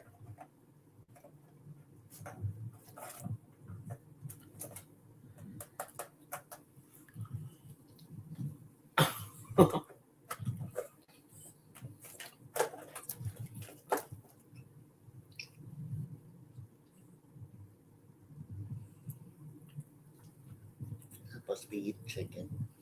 That's all. You're not getting no more chicken. Okay. I think you guys are gonna go with Michigan, okay? Let's keep it a buck here. All right. We're getting closer. We're almost done. Hang in there. You guys can go back to work. Okay. So Texas and Oregon. Texas. Can Oregon upset Texas? Can Texas upset Oregon? Does anybody see Oregon upsetting Texas? And if they do, you guys gonna be molded. Michigan can be a problem if they play 40 minutes. Not a chance in hell. Texas, okay. Texas. Okay. Kentucky, West Virginia. Whoa! Kentucky and West Virginia. I can't wait to see what you guys gotta say. I know, but let's slow it down here. Let's see how it ends up. I know Texas could win the championship. I damn sure know that. I called it in November, but they started looking funny to me as time went on. But then they kind of got back to the way I know that they can play. If anybody's on, I want somebody good to come up against UConn. That's why I'm saying like Texas, and then I don't know I need to see UCLA play.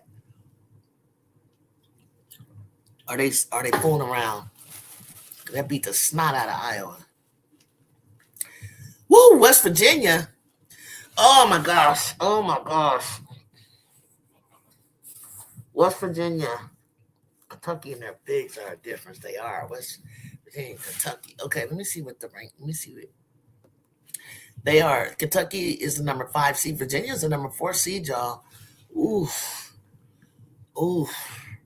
One for West Virginia, one for Kentucky, one for West Virginia, one for. Oh my gosh, you guys gonna not do this to me.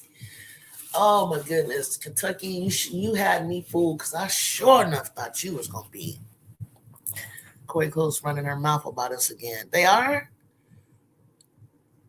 Oh no, Sports Love. What? We hold on. They're not even in the same. They're not even the same bracket. You talking about LSU? Oh, I'm sorry. I think she feels like she got your number. And she damn sure might. So let's get through this. Kentucky or Virginia. Damn, y'all. You guys are making me have to choose. It's not even an upset. West Virginia is ranked over Kentucky. So, oh, God, I want to say West Virginia is so bad. You know what? Oh, I'm saying we're going West Virginia in this one, y'all. West Virginia against Texas. Okay, we're going West Virginia, y'all. Alabama, Louisville. Number 3, Louisville. Number 6, Alabama. Who y'all got? Louisville or Alabama? Yeah, but she's skipping over all those other teams they got to play. Exactly. You can't skip over nothing. You can't skip over anything in this. It's too balanced right now, guys. I can't skip ahead. Only a couple teams I can skip ahead on. I can't skip ahead. Louisville. Got it. Okay. Tennessee and Michigan. And Silas Swords, Olsen, Holloway, Dudley, and whoever else against Tennessee. That's a groovy. Ooh.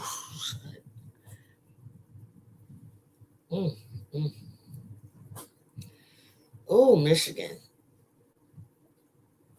They're gonna be running your asses off. Ooh, Tennessee and Michigan. Even though Michigan is ranked number 2, Tennessee is ranked number 10. Tennessee, I'm going Michigan. Michigan, you better be here to play. You better be freaking here to play. Let me see what you guys saying. Tennessee, you laugh. You laughing. You remember how they was battling Juju in them, right? In the Big Ten? And they're older now. So how crazy would it be that Tennessee lost 10 of their 12 and they would shake some shit up? Hey, I get you. Michigan, Tennessee has enough, but I don't trust their bigs and control the paint. That's what they need. That's exactly what they need, Sports Talk. Because the guards and Olsen and them are going to be right there with your girls. And I think Michigan can knock more threes down. Big A, what's going on, Big A? Okay, I hear you with the upset, but I got to go with Michigan. I got to see what Michigan is about. I got to see it. I have to see that game. Oh, God, this is killing me. Okay, Texas and West Virginia. Who y'all got? Is West Virginia ready to make a big upset against Texas? The Texas Longhorns. Hook 'em. Is West Virginia a sleeper team? Will they take them down to the wire? Will they confuse them? Will they out? You remember what Vic Safer said? He said they're soft. He said they're soft when it comes down to the pressure. Texas by 20. You think that'll be the end of the road where we'll take our hats off to you, Virginia, but we're going with Texas. Okay. Let's come down here to Louisville, Michigan. I think Louisville gonna get them. Louisville, Michigan. Who y'all got? I got you, Texas. Louisville, Michigan.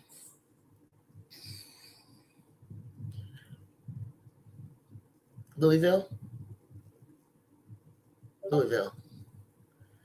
If Michigan wins, y'all mowed it. Louisville. Who else got Louisville or Michigan? Y'all was riding high on Michigan early this year. Y'all thought Michigan was the shit snack. Okay. They got Louisville. Louisville it is. Okay. So Louisville and Texas are in it. And then over here, South Carolina, USC Trojans. South Carolina, USC Trojans. Put it in the chat.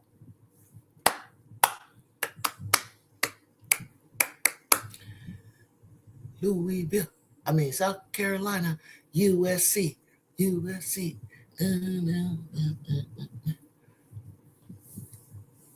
Yeah, they're kind of inconsistent. But Louisville been doing weird shit too. So Gamecocks by 20. Still Trojans going. Trojan gang or die. That's right. SC. Okay. Big A. I got you. Where's my Gamecocks at? I know you guys want to say South Carolina. Okay, so now we got Michigan State against Oklahoma, Chavez and Beard and Van and whoever else they got over there. Michigan State, Blair and Sluton. Michigan State, happy to be there. Happy to go toe to toe, body to body against Oklahoma. Can a freshman get to the Elite Eight? Can a freshman point guard? Do you believe in Chavez as a freshman point guard taking Oklahoma to the Elite Eight? Yes or no against Michigan State? Okay, Boomer Sooners. Okay, over them. Okay, Washington, TCU. Washington, TCU. Got you. I got the OU. I got the OU. You believe in this freshman, don't you? TCU. Got one TCU. TCU, Washington. Ooh, this is going to be close. Ooh, that's going to be a good one. TCU. Okay. Yes. Okay. Ooh, so you guys don't think, you don't think Tina's ready to go further. Coach Tina Langley. Sellers ain't guarding Olivia. Who you think they're going to put on Olivia Miles? How about Ladine? I think Ladine going to score all over Olivia. Okay, so you guys got TCU. Okay, I'll put them there. And then finally, Georgia over Iowa or Iowa over Georgia? You think Washington can win? That would be crazy. That would be crazy sports one. That would be so crazy. Georgia, Jay said, Georgia. Danny Carnegie. Georgia, sneaky little tough little team there. Georgia. Okay, I see two Georgias. Georgia too much. Okay, it's back to the top. Region 4, South Carolina, Oklahoma remix. Oklahoma, South Carolina. Remember, they went in overtime, and Chavez came out the hat with 15 points in OT. South Carolina, Oklahoma. Do we have an upset here? Do we have an upset? Anybody willing to take that bet? Jay said Gamecocks. This is one maybe should go either way, girl. But I'm gonna say SC. Okay. Okay. Okay. SC. Ooh. And this is the only chance I think that South Carolina has to get upset stopping them from getting to the Final Four. Will you guys putting all your money on the Gamecocks? Okay. Gamecocks it is.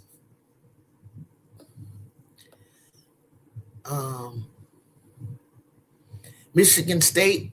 Oh, wait. I said Oklahoma. My bad. Washington. TCU and Georgia. We said Georgia. My bad. Okay. And then, yeah, so we said TCU, Georgia. Okay, I'm going to come over here to Region 3.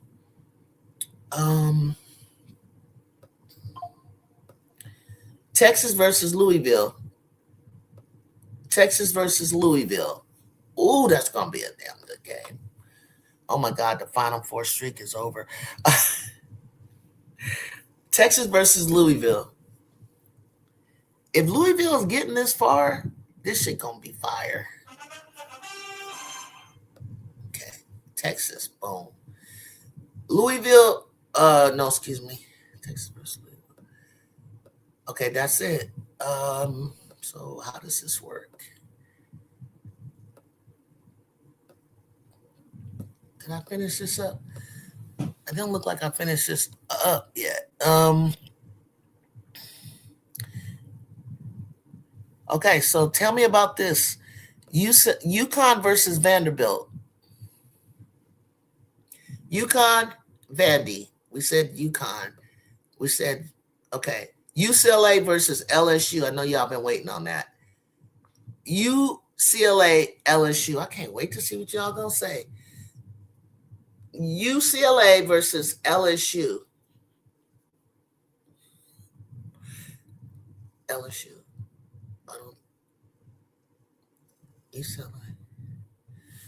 UCLA. Ooh, UCLA. We picked UConn already. Yeah, UCLA wrapped it up. Okay. All right. UCLA wraps it up.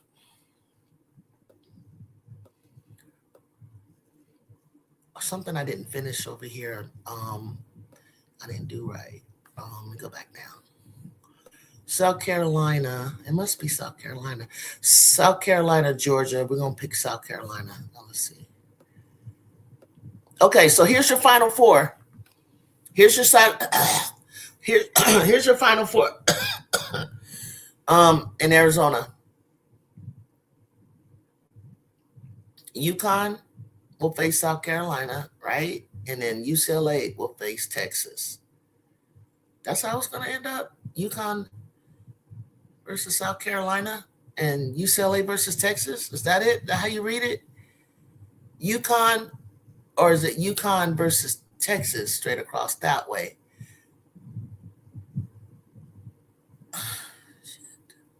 Is it UConn versus UCLA and South Carolina versus Texas? That looks right. Is UConn versus Texas, guys? UConn, is it UConn versus Texas and UCLA? I mean, UConn and South Carolina? Oh my God, how does this read? Let me push the button and I'll see. If I do this, who do you got, UConn or South Carolina? It's right. Okay, so UConn versus South Carolina? I didn't do anything. The computer's doing this. Region 1. UConn over South Carolina. Boom, bam, bing, bam. Boom. UCLA versus Texas. UCLA versus Texas. Now, Texas smacked them down in November. So, who we got? Texas again? Texas. You don't think UCLA, huh? You think UCLA is not ready for the moment, huh? God damn. Okay, there go Jacob. UCLA.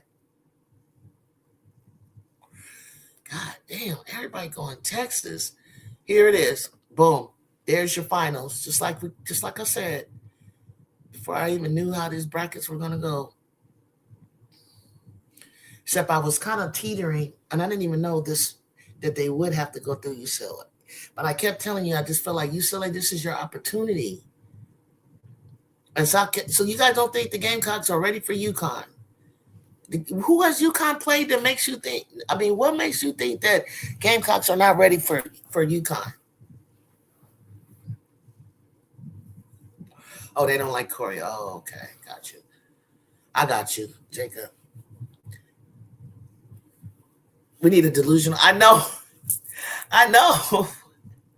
I can't make it. I can't. The delusional bracket got to be a LSU. It's got to be a Oklahoma. It's got to be a West Virginia. It's got a a Vandy. That's where we got it. That's where the delusion. That's where it's going to be like, good golly, Miss Molly, what the hell happened? And I won't know until they start playing. I don't know how everybody gonna be. So you guys, who do you got for the championship? UConn or Texas? Man, they so Jay. You already know. You know I seen both of these guys play, and you know how I feel about UConn. If they are if they come out all precision and military, good golly, Miss Molly, they will have Texas shook. Okay? They gonna have Texas shook. But Texas, you have the firepower. You have it. You have it. But I mean, you gotta come out ready. If you're not ready, it is UConn for the win. But how much? By how much? How much? Oh, there we go. Big A, Texas. I'm gonna say Texas. Hot take. Here we go. Now I'm gonna put Texas. Texas by how much? How much, Texas? UConn for the win. Oh my God, you guys are killing me. Oh God. You got iRobot, aka UConn by 12. 12. UConn by 12. Ooh. Ooh.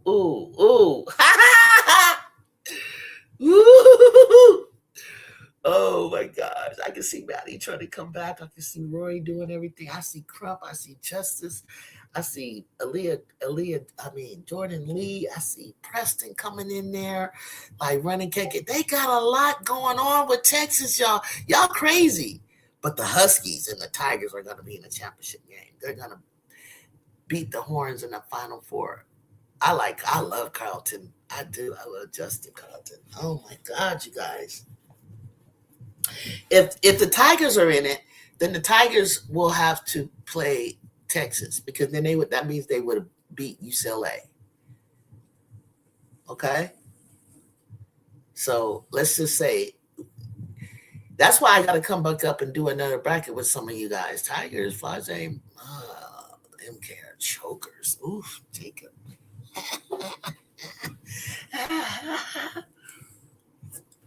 I ain't mad at Jacob. Jacob ain't mincing words. He's not. Madison's a choker. I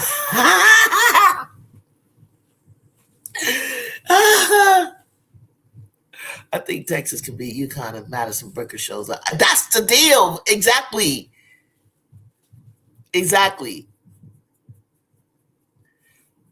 But Sarah Strong. Booker fouls out. Oof. Damn. Who's she gonna foul out of? Who's she fouling? Shade? You being delusional. You wanted some delusion in here, huh?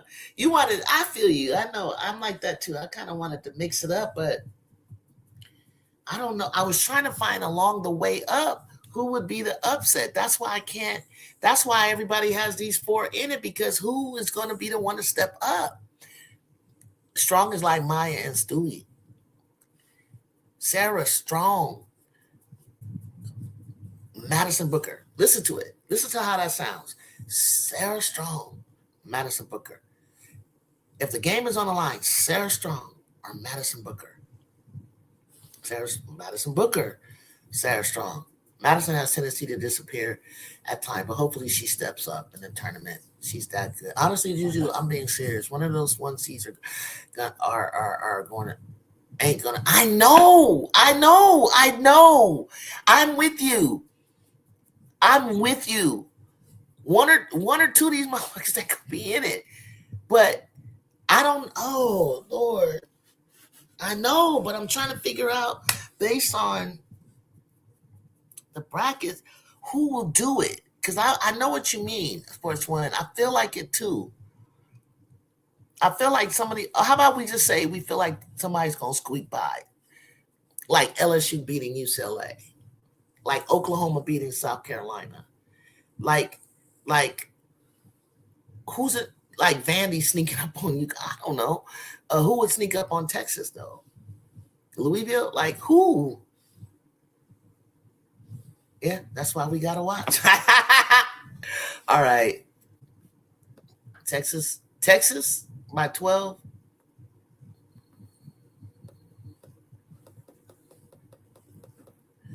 Damn, that's a lot. I'm gonna put this bracket in there. I'm gonna submit my bracket. Okay, y'all. That. Oof.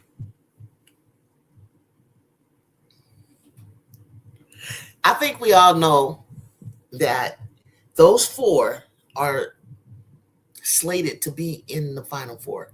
But I think what we're saying is it's not going to be easy. It's not, none of them. They all are going to have to play. You're not skating by. You're not going to be like, unless they get to the fourth quarter and people just give up, and don't have it. It shouldn't be no blowouts, really. And I wouldn't take the chance to waste my energy trying to blow somebody out and prove a point when you got games to play. I'm not trying to use all my energy. Unless you went to your bench and your bench just happened to do it, then fine. But you cannot be having your starters. And that's what Corey will do. Corey will rest his starters. Vic can rest his starters. South Carolina cannot afford to do it. And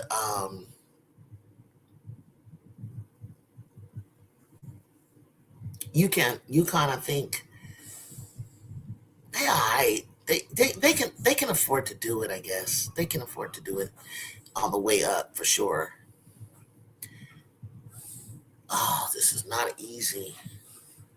No, South Carolina, it's very rare that a fourth overall seed, top seed in history, has won it. The only teams that have done that is your team LSU with Kim Mulkey and UConn have a history of in the 2015-16, somewhere in there.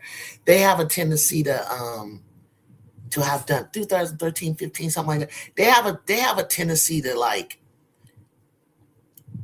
be in the fourth overall and number one and win it. You know what I mean by that, guys? Like just based on history. Baylor, when she was with Baylor, Kim Mulkey recently was a number 4 seed with LSU, and she was number 4 seed, 1 seed over. You know what I'm saying? Like they were like in there, but they really weren't supposed to. It's supposed to be like South Carolina, and they beat Iowa, and they go to the championship and they beat Iowa, but LSU snuck in there because really Iowa shouldn't have been. It should have been Gamecocks, not Iowa. So she was a low seed. I think she was 4. You can check. I think she was 4th seed because nobody even saw that coming. I said earlier in the year when I first saw her, Angel, I put it on Twitter, but I had 2 accounts and I can't get into. I would have to change the password to find it, where I said LSU. Ooh, man, this is nerve wracking. It's like basically you just gotta watch, guys. I mean, I believe the 4 should be the 4, but after that, the only sure person, I keep wanting to say the only sure team I got is UConn, but I kind of like Texas. But then Texas does something weird, and then there's times where Don is like, "Oh, you counted me out, okay, bet." I'm getting to the finals. I don't know what y'all talking about. And she gets there. And then there's UCLA, who's itching to do it. This is why, oh my gosh. We're tired of, I'm sure UCLA is tired of everybody doubting them and carrying on like that. I'm sure they are. But they put that on themselves. Even when we get in the Final Four next year, people as well as, even if we're playing super well, they're gonna doubt Lindsay. It'll be Juju's first time. They'll still have something to say about us. That you only want to go by teams that have been there. Kim Mulkey. No, it's been a while, but Coach G has been to the Final Four. So it's kind of like that. Like, she's been there, but okay, getting to the championship. You in the 4, but can you get to the championship? That's what matters. Can you get Juju to the championship? Can you get her in where she's mano a mano, and she knows that she only has one step to go? You feel me? And that's where it all begins. This is where her legendary status. This is where she becomes Juju. And that's what we'll have to see. This will determine if she stays another year.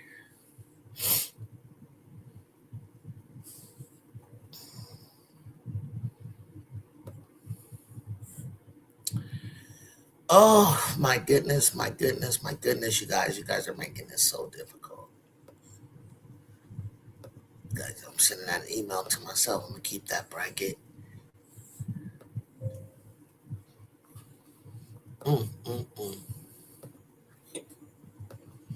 South Carolina, I thought they were going to repeat. That's what they're telling us. To be honest, UCLA should have been in one of these championships in like 2 years. I know. Vandy, if they play like that against Texas at home, man, you don't trust LSU's bigs. LSU is young. That's the only thing against them, is they're just young. If Drew wouldn't have got hurt, I think y'all could have won a championship last year. Oh, I already know. That's my belief. All damn day. I'm sorry. I don't care what nobody can tell me. And I know it's a if, a shoulda, woulda. I don't give a damn. They were going to win the championship. Juju said it herself. She said it all summer goddamn long. When she says shit and she lets it come out of her mouth, she gonna do whatever it gotta be. And UConn, not no AZ Bud, not no.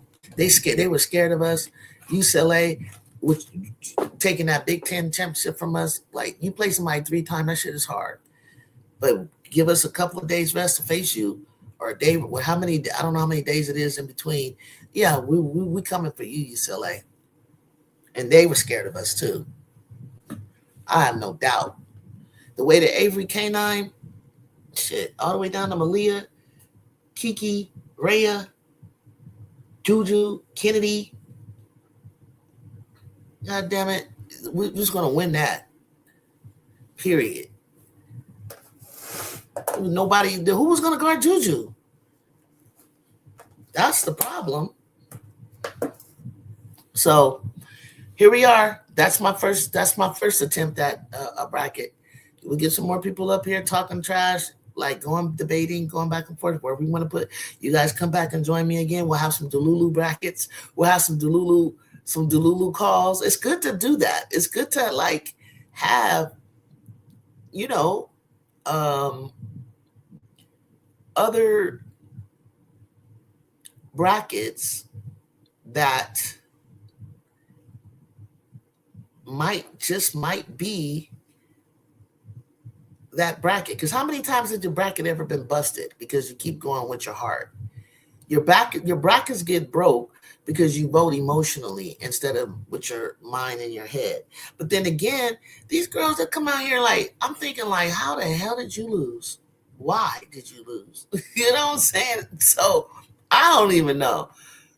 You can't wait for the Delulu bracket. I might Sports One. I might steal that from you if you don't mind. I'm gonna name it the Delulu brackets, show. And we got to pick some upsets in there, okay, guys? And we got to see. I don't know how we could wipe out all 4 of them, but somebody got to, like you said, somebody said in the chat, One of these mofos is gonna not get there. One of them is not gonna get there. At best, two of them ain't gonna get there. You know what I'm saying? Like one of them or two of them ain't gonna get there. Somebody is gonna be on the hot seat. But that's why we do this, okay? That's why we do this. And I'm not gonna laugh. That's not funny because they be really crying. That stuff is not funny at all. Like it just, I hate it. I hate losing, and I know they're gonna hate losing. But anybody that has a team that they can come back with, that they know, like, we got our core people, we got another chance. I don't feel like you're hungry because you look around and you know that you got that door open, like, oh, I know we'll be back. And no, you got to act like you're not going to be back. You don't know if you're going to be back. Everybody's getting buried. There's parity in this conference. And the portal makes a difference. These NILs, these freaking top recruits coming in, all make a damn oh, hey, CC, you want to come? I want to see CC. They want me to do in the future a Delulu bracket, meaning like we feel in our heart there may be an upset going on somewhere. CC, I'm gonna give you the I'm gonna give you this is CC from USC Trojan Media Lab and Wire and everything else that she does. And if she wants to come up, I'm gonna put a link down here if you guys have questions. CC, I don't know. Did you hear the Clemson girl? She looked ahead of us. She looked beyond us and was talking about playing South Carolina. We were like, I caught it on social media. I was like, sweetheart, you gotta play the Trojans first. It's no resting, baby. 40 minutes, hot sweat, tears. There's no tomorrow. You got to play like there's no tomorrow. Like you can't be like, I'm a junior. You saw it, CC? I said, I had to stop it. And I was like, why would she give food for fodder? Why would you do that? Why would you give us a locker room article? You look past us. Now I'm motivated. Cece said she saw it, Jacob. If you want to come up, I'll put the link. I'll let you take the floor respectfully. Wait, there it is. There's the link if you'd like to come. That's kind of what Corey Close did, saying Betts wanted us the number 2. Oh, she did it too? She said she wanted you guys the number 2, LSU, the number 2 seed. Imagine you're talking about number 2, right? See, like, no, baby, you got Ole Miss on your side. Exactly. That comment was crazy. I know. I was like, oh, she's serious. Oh, okay, for sure. Wait, what did Corey Close? Who was Corey Close talking about? Was she talking about LSU?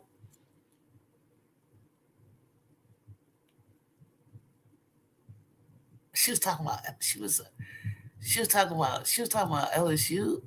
Corey, oh my God, please don't make anybody mad, sweetheart. You guys have no room for this. You're the new booty to this whole thing. Like, chill. See, that's the thing about Texas. They, even in my opinion, even their fans over social media, I don't see a lot of their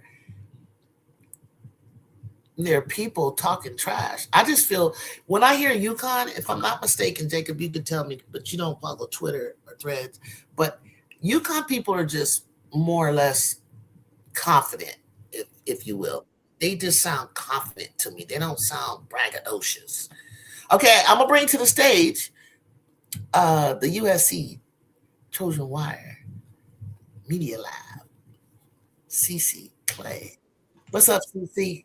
Hey, what up? Yeah, we're just hold on a second. Gotta get you going here. I can hear you real good. Hold on.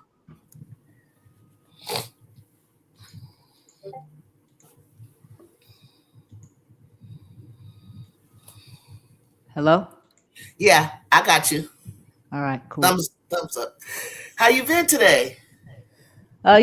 Just working, trying to get through everything, dealing with my son being deployed. I saw your TikTok. I saw y'all dancing, going to the dance. That was old, man. That was like that was Juju's first year. Okay, okay, Yeah, so okay. I just played that in dedication to him while he's, overseas deployed right now. So Right, yeah, right. so it's all good. We'll say a prayer for him for sure. Thank you. So what's up? So we were just talking, and we were like, we did a bracket together, right? But Cece, we keep coming up with the same four everybody else does, but we feel like I have some people in the chat that feel like they feel like there's an upset brewing, but we just don't know quite who it is. But we kind of have a feeling, but we don't want to say, and then we're like, Who we, who do you think is going to upset? you I have to guys, dive into the brackets. I haven't dived into them completely yet, but right, right. You know, let me tell you the story. Let me tell you what I hope they're not doing, Cece. The storyline for me is you got a collision course with Shay, Vandy, and her old mhm, coach or team. mhm, And I'm mhm, like, oh, that's cute. And then you got this collision course, which I wouldn't mind seeing Hannah Hidalgo, Jelani, mhm. right? Yeah. I don't have a problem with saying Hannah, you just don't have enough. I feel like I'm going with the Big Ten Ohio State. But then you got this other collision course with Jelani and Michaela. Oh yeah. Why not? What's your Yeah. thoughts? Look, I think Vanderbilt's going to be the sneaky team of the tournament. Honestly, I don't think a lot of people are giving Vanderbilt the love that they deserve. Just because. But I like Blake's a lot. I like her game. I like the way she. I mean, she's not she's not smooth like Jazzy. She's just like full force, like direct. She's like a direct punch when she plays. But I think I would like to see Vanderbilt play UConn, in the semifinal. I don't like the way it was set up. I think that It they did wasn't Vanderbilt organic for dirty. me. It Yeah, wasn't yeah. organic for me. I don't know. You know, I don't know. I felt like you did that on purpose. I don't need. yeah, You don't need to do that. You just didn't need to do that. But then you know how yeah. you see what they were doing to us. Who would want to see? And I know I'm gonna be biased when I say this. You know me. Who? Why would you want to see Juju and Trojans knock off Paige Beckers and UConn? Why did you do that last year? Like, why Yeah, would that you was do that? crazy. That Why was would you crazy. do But that? and the other thing too, South Carolina got and people in the chat that love South Carolina. This is not a dig on you. This is just Don't me from looking apologize at to it. them.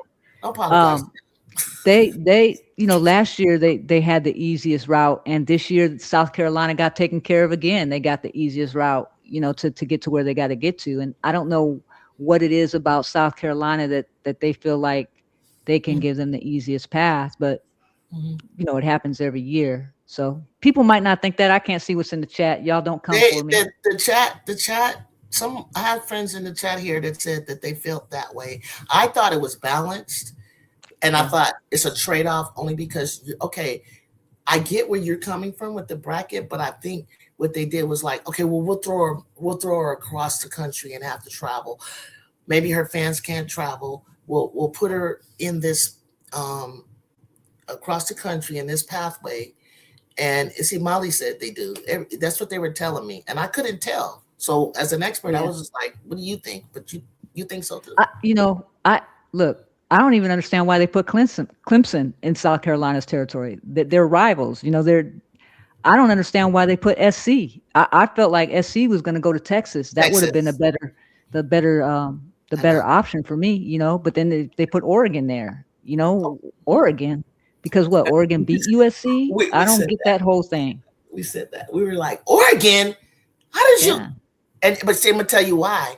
Somebody made me think about this. They're like, Julie, they did that because they want to see they want to hype up the rematch, they make it a revenge or whatever you want to call it, like prepare for the November 15th.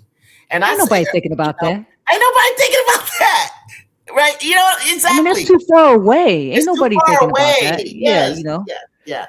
But I was like, Here's the other thing too. I'm sorry, I didn't mean to interrupt you, but what's you that? know, again, SC, they played South Carolina earlier in the season. They played UCLA earlier in the season. They played UConn earlier in the season. They haven't played Texas. So Texas. why would you continue to put them in a bracket with a team that they've already played when you could have just moved them to the Texas bracket and have them face a team they haven't played. To me, that matchup between Texas and SC is a much better matchup than you have with SC and SC. It just, to me, it is, because with Texas, you don't know what team you're getting. Are you getting a team What's it? What's that's it? that's going to be hot offensively and make 30% of their threes, or are you going to get a team that, is like their coach and whines about everything when things don't go their way? I mean, so I just, I don't know. It's not for me to decide. I No, just but it's bitch fun. about it. But it's okay. But it's fun to talk about it. It's okay to talk about it, and it's okay that uh, you know everybody's. I don't know. Everybody's brackets gets broke. Because I told them if you vote emotionally, you vote. Uh, if you're being biased, or if you want to do this analytically, or do you want to do this by by your mind, use your head. But it doesn't matter because see, people get hurt, people get banged up, people you don't know. They wake up. Texas for me, I'm telling you, when I went to Vegas to watch them, I left walking away like that could be the national championship team. Not because they beat South Carolina. It's just the way that they played South Carolina. The second time is the way that they played them in Vegas, but they won by 2. And I said, yeah, but you didn't have Preston, you didn't have Crump, you didn't have Judd, a little bit of Judd, right? And I said, that's a 12-point game. In my mind, I said, they're going to add 10 more with bringing in Aaliyah. Sure enough, I was right towards the end of the year. But they were doing some weird stuff in the middle of the year that made me feel like, what are you doing? Now I can't Yeah. even.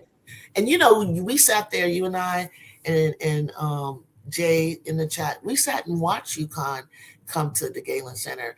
And just looking at UConn, I said, this is the most military, disciplined, clinical, Yeah. fundamental looking team I said he literally didn't even have to coach. I've never seen him not have to, not because it was us. It's just how they play. You Hmm. guys have to see them to see what I'm talking about. They They're look very better, disciplined. very, Yeah. they know Very they're like, they're oh, robotic. That's robotic. he doesn't play in a pro system. You know what I mean? Or, a pro system. He still plays in a system that's a college oriented, so he can control what everybody does. He doesn't want to give them the freedom to be able to do what they want to do, like Mhm. other coaches now that are moving to a pro style system. Sooner or later it's going to come back to haunt him. But Gino's Gino. He still gets what he gets out of that team. They're a great team. But it's a very robotic system oriented type of offense that he runs, even defense. Oh gosh, and I was shocked. I literally I said, hey, you guys are treating us like we treat people. Well, I don't know what that was, a 1-2-2-1 or something. It was like I was like, what are you doing? It's like Cece, from my vantage point, I sit all over the place, but my seats, it looked like they spread out and there was just nowhere to. I felt I put myself in the player's shoes as a player. I literally was like, I don't know where to go. I don't even know where to throw the ball right now.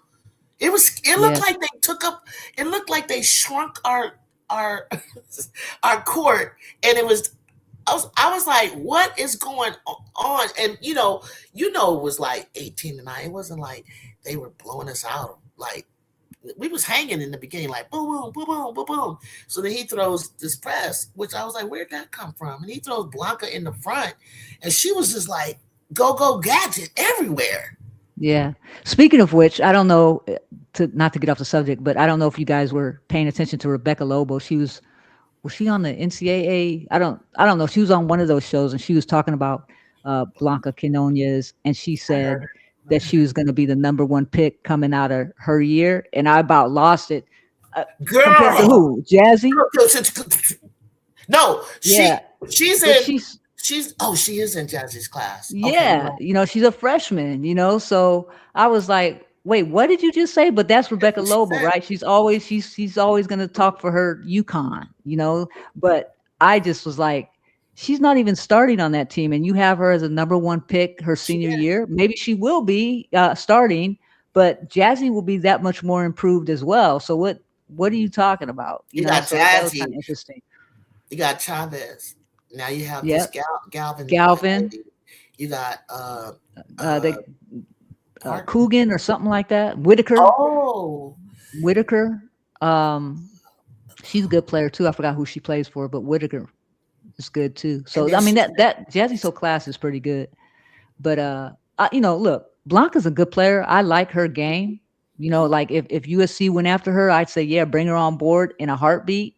mhm. But I just get a kick out of Rebecca because nobody's better than her UConn team or the players on that team. I You heard it. know. I was shocked when she said it, and I started calculating. I said, "What is that, Kennedy's class?" And then I was like, "Oh no, she's talking about Jazzy's class." Yeah, And Jazzy's I'm class. like, I said, so what he's saying is Blanca. I haven't, we haven't seen everything yet. Is what she's thinking. It says, "I love He said, Jazzy." passing through sports talk media, I love Jazzy, but Blanca is going number one. What makes you think that? Yeah, What is it about her game that makes you think she is going to be number one her senior year? She continues to grow, yeah, but again, Jazzy's going to continue to grow as well. mhm. And Cece, what? I'm excited. He's excited to hear from you, Jacob. Oh, He's a okay, fan. Jacob. Oh, hi, Jacob. Thank you. I'm gonna expose Jacob. Jacob has a big crush on Kennedy. Oh, okay. I'm sure a lot of people do. Yeah, You know. yeah. We're excited, CC, about next year, and I'm not afraid to Hmm. ever bring it up and talk about it. And I want to bring up a topic that comes at me, and get your take, which is, hey, Jude, I know I say we're going to have the best starting five in the country. That's me. And I said starting five. But they said, well, Jude, don't you think you need, more girthier big to give Big and a break? I think they laid off me with another guard type of thing, like, because I said explain about positionless. But how do you feel about that? About like, Here's what I want you to think about. So Satea can play. She's a stretch four, in my opinion. She reminds me of Satu, right? Satu's game. She's stretch four. She's not really a true five. She's 6'4", 6'5", and I think it could go either way. I think that if USC gets Sarah, or if they get another big out of the portal, that that person's going to start, and that Satea is going to come off the bench. oh, that's okay. I've never, okay.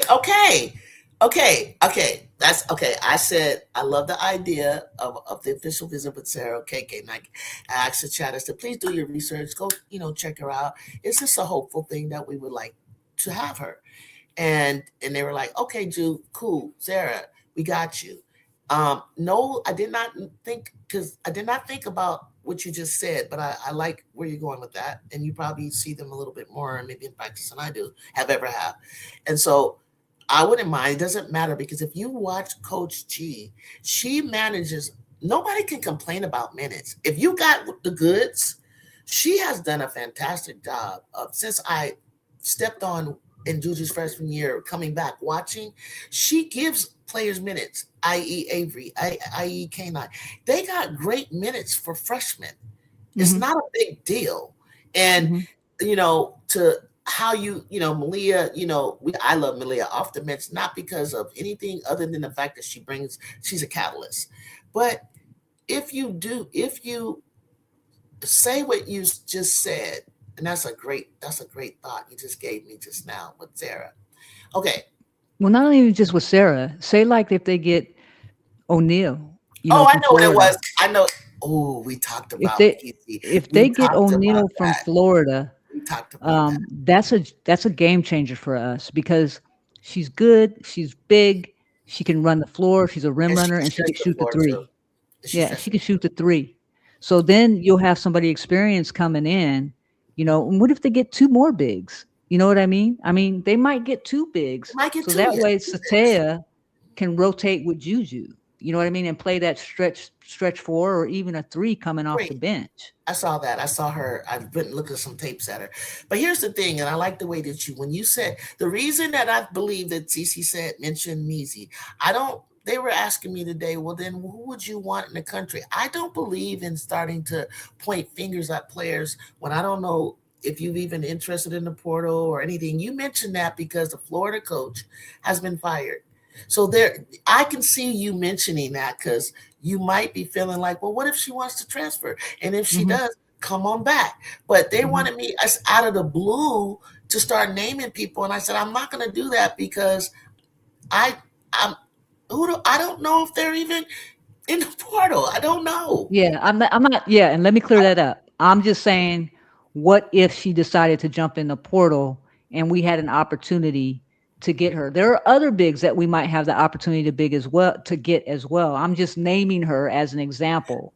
You know, Yeah, to yeah, especially talk with the about what we're recent talking about. news. With the recent news, okay, I Yeah. go. Well, I get you on that. passing through sports talk media, Blanca is a true big that can play 3 to 5. She's not a big. She's like 6'2". She plays guard for Connecticut. So what do you that she doesn't come in and play post. She comes in and plays guard. Hmm. So I'm confused at why you said that. Does she look bigger? Does she look really big? Sports talk. Does she look big to She's you? 6. I think she's like 6 foot, 6'2". She's not a post. Mm-mm, she's narrow, like she's straight Yeah, up and you down. like a true big. Are you sure we're talking about the same player? I could be wrong. Let me look it up real quick because Blanca Quiñones is she's like, like 6 foot, right? 6'2" at the most. Let me see. Maybe I'm wrong, but she's not a true big. She plays guard for UConn. she doesn't come in for Sarah. I mean, Sarah Williams. No, she comes in for a guard when she Yeah. was playing. Hmm.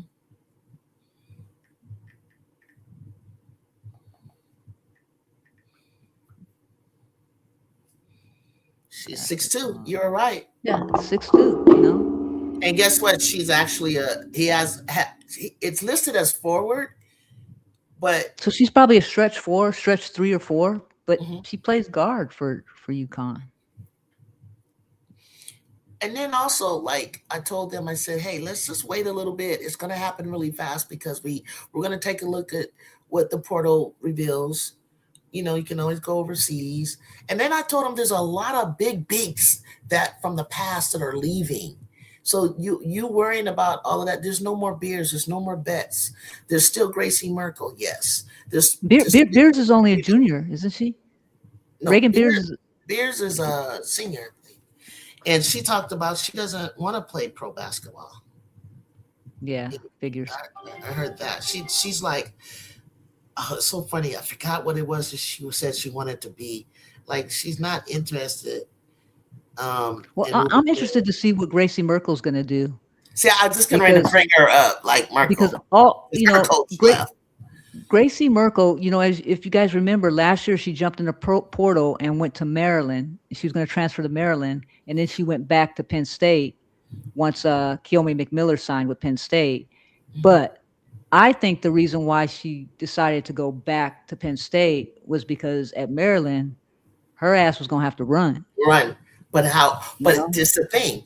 We run too. However, I was trying to tell them, yes, we run the hell. Yes, if we got the chance, Cece, we do. But then I said, what happens when you get a lead and you want to control the tempo? That's where she comes in my thought. yeah. Well, Gracie not only Merkel. that, I just figure if Gracie Merkel comes in if she jumped in the portal and that's somebody that we targeted, that our trainer will have her down about 15 pounds by the time the season started. By the way she works out, folks, and to have her diet changed and all that kind of stuff. But the one thing that I do like about Gracie Merkel is she has great footwork around the rim. She can't really jump, but she has great footwork around the rim and she can shoot that shot at the elbow. Um, She sets great and picks up the top yeah, great. She's a good pick and roll roll. big. She does the pick and roll really well. So that's one thing that we do in our offense is we do a lot of pick and roll. So we would benefit from that having her on the team. But it's going to be interesting to see how all this plays out because that 2 week window that kids have to jump in the portal is going to say a lot. And also, I told them, and you correct me if I'm wrong, if your coach leaves you get an extra 5 days if your coach gets fired. They don't have to stick to that window. They said if their coach, they give those kids an extra tag on an extra 5 to that. So once a coach leaves, yeah, they have it's a 15-day window that starts 15? once the coach leaves. Yeah, I did a thread on it, Oh, the portal rules, yeah, and their 15-day window starts 5 days after coach leaves, something like that. yeah, absolutely. Okay, sports talk. You want me to bring this up for you? Okay. She meant forward guard. Play guard. She's forward guard. But Angel Reese is an inch taller and a true big. Angel Reese is like 6'3", and she's I look. I get you. You know more about her than I do. That's your team. I'm not here to argue. Mhm. You got the facts on her. That's her. But when I've watched her play, she played like a 3 stretch 4. She wasn't a she was. You're saying she's a true big. I'm saying she's more like a 3 stretch 4. Mhm. And in basketball today, really is positionless. You know what I mean? So is it And they're getting Vacoso, so she definitely is not going to be inside. And they still got Jenna next year. I don't know. I watched Vacosa from Christ the King. That's a nice pickup, Mike. Like Mike, that's a nice pick. That could be a nice pickup. She's still young. I like to see him transform her body the way he had to transform Sarah's body. Sarah Strong. She looks totally different than when she came in as a. Who reminds you of Audie Crooks? Merkel? Oh hell no!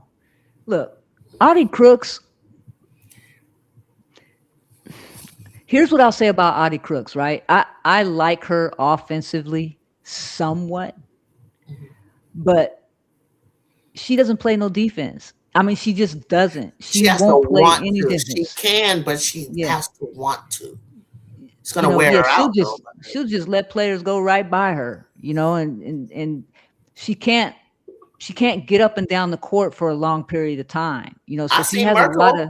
Merkel can run. I've seen Yeah, her. Merkel will run. She'll run for about 5 minutes, and then she has to take a breather. Yeah, yeah, But yeah, I mean, like, I like Merkel's game just because she can hold down the fort. She can protect the rim. yeah, For these guards that are gonna in the Big Ten that like to crash the lane. yeah, yeah. Absolutely, absolutely. Are you going to South Carolina? Are you No, able to go? Okay. no, no. I want to, but I mean, How about I'm Vegas? not going. What's in Vegas? Oh, her first game, November 2nd. Our Oh first yeah, game. I'll be in Vegas. I'm thinking about going to Sacramento. I am thinking about going to the Final Four in Phoenix. Um, I get Yeah, my credentials, I'll be there yeah, most definitely. yeah. So that's what I'm I hoping love that. for. I love that. You got to get in there. You gotta get in there and tell us what's happening. Like, Boots on the ground. yeah, boots on the ground. Yeah, Yeah. yeah. So I'm gonna we'll see. we'll see. Anybody, you guys be throwing that question so far. My answers are matching Cece's. Cece's very humble about this. Um, what else you guys want to know? She's a wing similar to Gabby Williams. Who you guys are talking about? Blanca? Blanca? Yeah, I could say yeah, she reminds me more of Gabby Williams than a post. And they still got Addie Zabel. What year is she? You I remember don't I her? don't follow I don't follow You kind of like Connecticut that, like huh? that.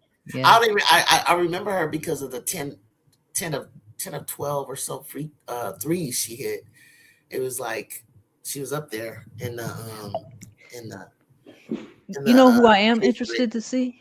What's going to happen is Ella Fiend, or what's her name from UConn, the one that started last year that went to the bench this year because Sarah Williams came on board. Jenna, She's a Jenna. No, Jenna, what Jenna is she do? Yeah, what is she gonna do? She's only a junior, so she still has one more year, and then you got Vukosa coming in, I don't know right? that. I don't know that. I don't know that Facosa is. I think Facosa would have to work her way up to that coming in as a Yeah, freshman. I just want to see what she's going to do. She's going to stay thinking that she's going to start next year, or Mhm. or if Yeah, they're going to get another big out the portal too, because Jake. Yeah, go ahead. I'm just saying, I'm anxiously awaiting to see what's going to happen in at that Florida situation now. I don't listen to gossip and rumors, but if Mhm. Coach Yo goes to Florida, I don't see O'Neal transferring. You I think she? think You think she would I stay? think Coach Yo will do everything to keep her there. I wonder. My thing with Measy is that I'm wondering, is she ready to leave home, and that's where her mom and her husband live, and Who? uh, O'Neal, She's from Harriet, Texas. because don't Mariah, yeah, it, her it, mom it, and her husband that live in preacher, right? It's Texas. I thought it was Texas. thought it was She's Florida. married to that preacher guy, right? Yep, yep, yep. I don't know. So I was, her nanny, her which is Shani's cousin, is my good friend, and I know she's in LA. So I'm wondering, would she feel comfortable leaving? And we should be a junior by then. She should be okay with that. I think. She's familiar with Los Angeles, so coming to the Trojans could, it's funny you brought it up because we talked about that. And I was just thinking like, I don't think so. I don't know. I Don't don't know. think, look, I don't think it's going to happen. I don't know if it's going to happen. I'm just saying what ifs, when you talk about Absolutely, bigs. absolutely. Um, And you know who's doing that? I never, I, well, I never thought from the beginning to come, but who I'm loving right now, Juju's old teammate, McKinley Randolph. Good goodness. yeah, she's improved a lot, Oh my gosh, she has improved a lot. And I seen the look in her eyes. It looked like Juju's eyes. I said, what are you about to do? Are you about to score 25 points, McKinley? And boards? Like she was like amazing. And I was like, Yeah. oh wow, oh my gosh, that's a What is she? She's like 6'2" or 6'3", right? Right? She's not yeah, something tall, like that. tall, No, she's not tall, you tall. know? No, I think that we're looking for a tall, tall. I think we're looking for We six look, four, 6'5". and you know who we miss so much. We talk about on my show. We miss Clarice. We miss Clarice. I missed that 6'6" body in there. I really did. And then, like we were blessed to have Clarice and Rhea. That was so cool. That was so cool to have that. You don't know until people leave. I think I'm gonna drop a tear when Malia leaves too. I don't know something about Malia. I just love that girl, and I went back. I Mhm. remember she had like this dry spell last year. So then when she got to March and she got to UCLA, she started to come out of it. And then when she got to the Big Ten tournament, she wasn't playing. I was Yeah. like, Malia, even against South Carolina, she did some reverse layup and stuff. Like she was like going crazy. And I'm like, Malia, do that. Well, if we play and I believe we will, when we play South Carolina, I'm so happy that we are there and that they're going to get used to CLA. Even though I don't think our game is going to be there, but I want them to get used to it. Play them again. Don't be afraid. Hopefully, Jazzy doesn't pick up two quick fouls. They're going to see a different Jazzy. That's what I'm saying. They're going to see a Yeah. different Jazzy. Kendall, go crazy. Lundizi, hit your shots. Don't go deep into the paint. I'm just going to tell you. Kara, be confident, sweetheart. It's okay. It's okay. If we're not expected to win, that's even more why I feel like you guys get out there, have some fun, do something that you thought you couldn't do. Just Yeah. play. Just play. Don't I look to think tomorrow. Don't look to next year. Don't look like, well, we're not going to win anyway. Don't do that. Stay in the moment. I think that a lot of it had to do when they went on this losing streak is they were just fatigued. They were just really tired. I saw that. When I was at Galen yesterday, uh, around the girls, they seemed very energetic, very upbeat, very rested, and waiting for the moment. So I think that you're going to see a different SC team come out and play this Clemson team because they're just rested. When they play as hard as they do, you get tired. And mentally, not just physically, but mentally, you get tired. So they needed this time to rejuvenate in every way possible. So I think, just from talking to them, they seem like they were in a better spirit, better place, and they're ready to play. The one Yeah. thing I will say about Malia is Malia gets a lot of slack, but to me, again, I'm an analytics nerd, and the people that give Malia slack, in my opinion, aren't really watching the full aspect of what she's doing in the game, They're right? not. Malia is a good basketball manager of the game. She doesn't have to shoot. That's not what her role is. And people need to understand that. In basketball today, everybody has a role. And if you're good in your Hmm. role, that's Hmm. impactful for the team.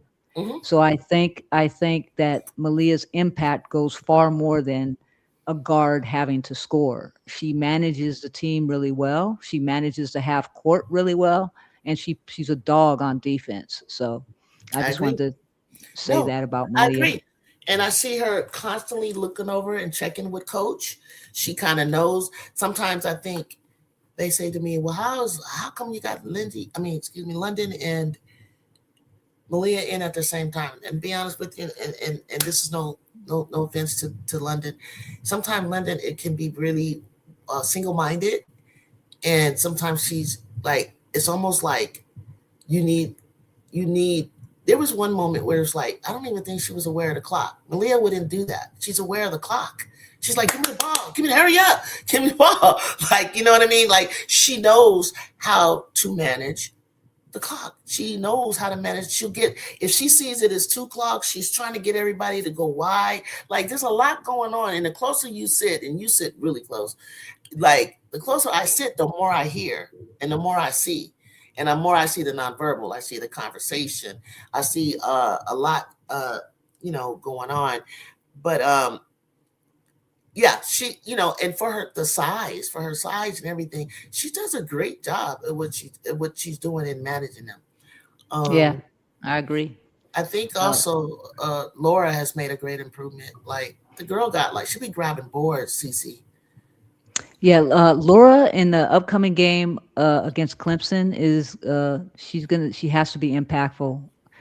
Clemson is not a good rebounding team per se, Hmm. so it's going to be good for Laura to come in and really be able to show, that she can be authoritative on the boards to help USC win the game. It's going to be really important that she does that.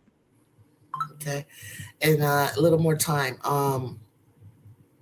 Juju Watkins. Um, we're getting glimpses of her and where she's at in her recovery and her training in this last video. Uh, I love what I saw, and Yeah, I can't. I love what I saw, Cece. Yeah, She that was leaped just up a in the glimpse. air and she came back down, and I don't understand. I don't know if you guys know this, but me being a trackster, she was doing her high knees, right? Perfect. And when she came up, and I counted 1001, 1002, that's about where she was. It was a little bit longer. When she plays ball, she gets up in the air, she hangs about 2.5, exceptionally maybe 3 seconds. When she came Yeah. down and landed, her ankle didn't go like that. Her knee didn't do that. She said, bam. They were showing you something. If you're watching, the way she came down was like, bam, and it was solid. That's Hmm. important to your mindset when you know Hmm. that your knee is loose. And when she Hmm. said bam, and she said bam, and he's making her do this and this and this, and because Juju is going to be jabbing and she's going to be going different ways into her body, and she's looked so doggone solid. She's strong. And here's what I'll say about Juju and the way she approaches everything so differently. Usually when people have ACL injuries, especially in basketball, uh, they'll start off the next year, they'll do their rehab and they're ready to go, and they're most of the time they'll wear a knee brace, right? That's mental, right? Because you're always, if you have to wear a knee brace after an ACL injury, in my opinion, that's mental. The ones that overcome that mental fatigue or that mental Yeah. block are the ones who are training enough to know that they can get on the court without a knee brace and be good where they're at. And you see Juju hasn't worn a knee brace at all. Except for the beginning of her rehab. But once she's now in the middle of her rehab, you never see her in a knee brace, which means she's getting her mental right? Because she's got to be able to be on the court and still be Juju. Because everybody's wondering, is she gonna be able to attack the way she attacks, because she's so strong when she attacks, and the way she moves her body, anybody would be afraid of re-injuring themselves. But Juju is not going to change the way she plays. I And don't think part of she. that is being able to get over that mental block of making sure her knee is okay. And you see that by her doing these things without a knee brace. And that's what's impressing me the most about Juju's recovery right now is no knee brace and all that stuff that she's doing. Yep, I agree. Also, I looked at her hamstring, and it's starting to pop out. And when quad muscles, hamstring, and glutes are so important to the protection of the knee. And Mhm. also, I think when she mentioned, I would love to ask her this too, when she talked about, hey, I never paid attention to these certain muscles, and I know what they are because it's something that is explosive and powerful that she had, that tracksters have, and basketball players tend to neglect. And I said, girl, if you put that together with your plyometrics, probably going to be uh, grabbing the rim, like you're right there. You Mhm. just, you know what I mean? Like Yeah. she's understanding that what her body is very important. This is her temple. This is what makes her be her, and she's gonna know every little bits and parts of her body, and she's gonna mix that in with who she is and what she does. And you guys, she won't even really have to have a high trajectory on that three. That three is just gonna be a flick. A lot of girls Yeah. push threes. They push because they're Yeah. not strong enough. She's gonna have she already, her form shooting. You could tell her dad did a good job because I check out her form shooting. Like my jumper is like that. Her jumper is like, and I'm like, oh, damn, Yeah. that's a lot. Yeah. Like she got Yeah. that. She can Yeah. almost not even jump and flick it. Mhm.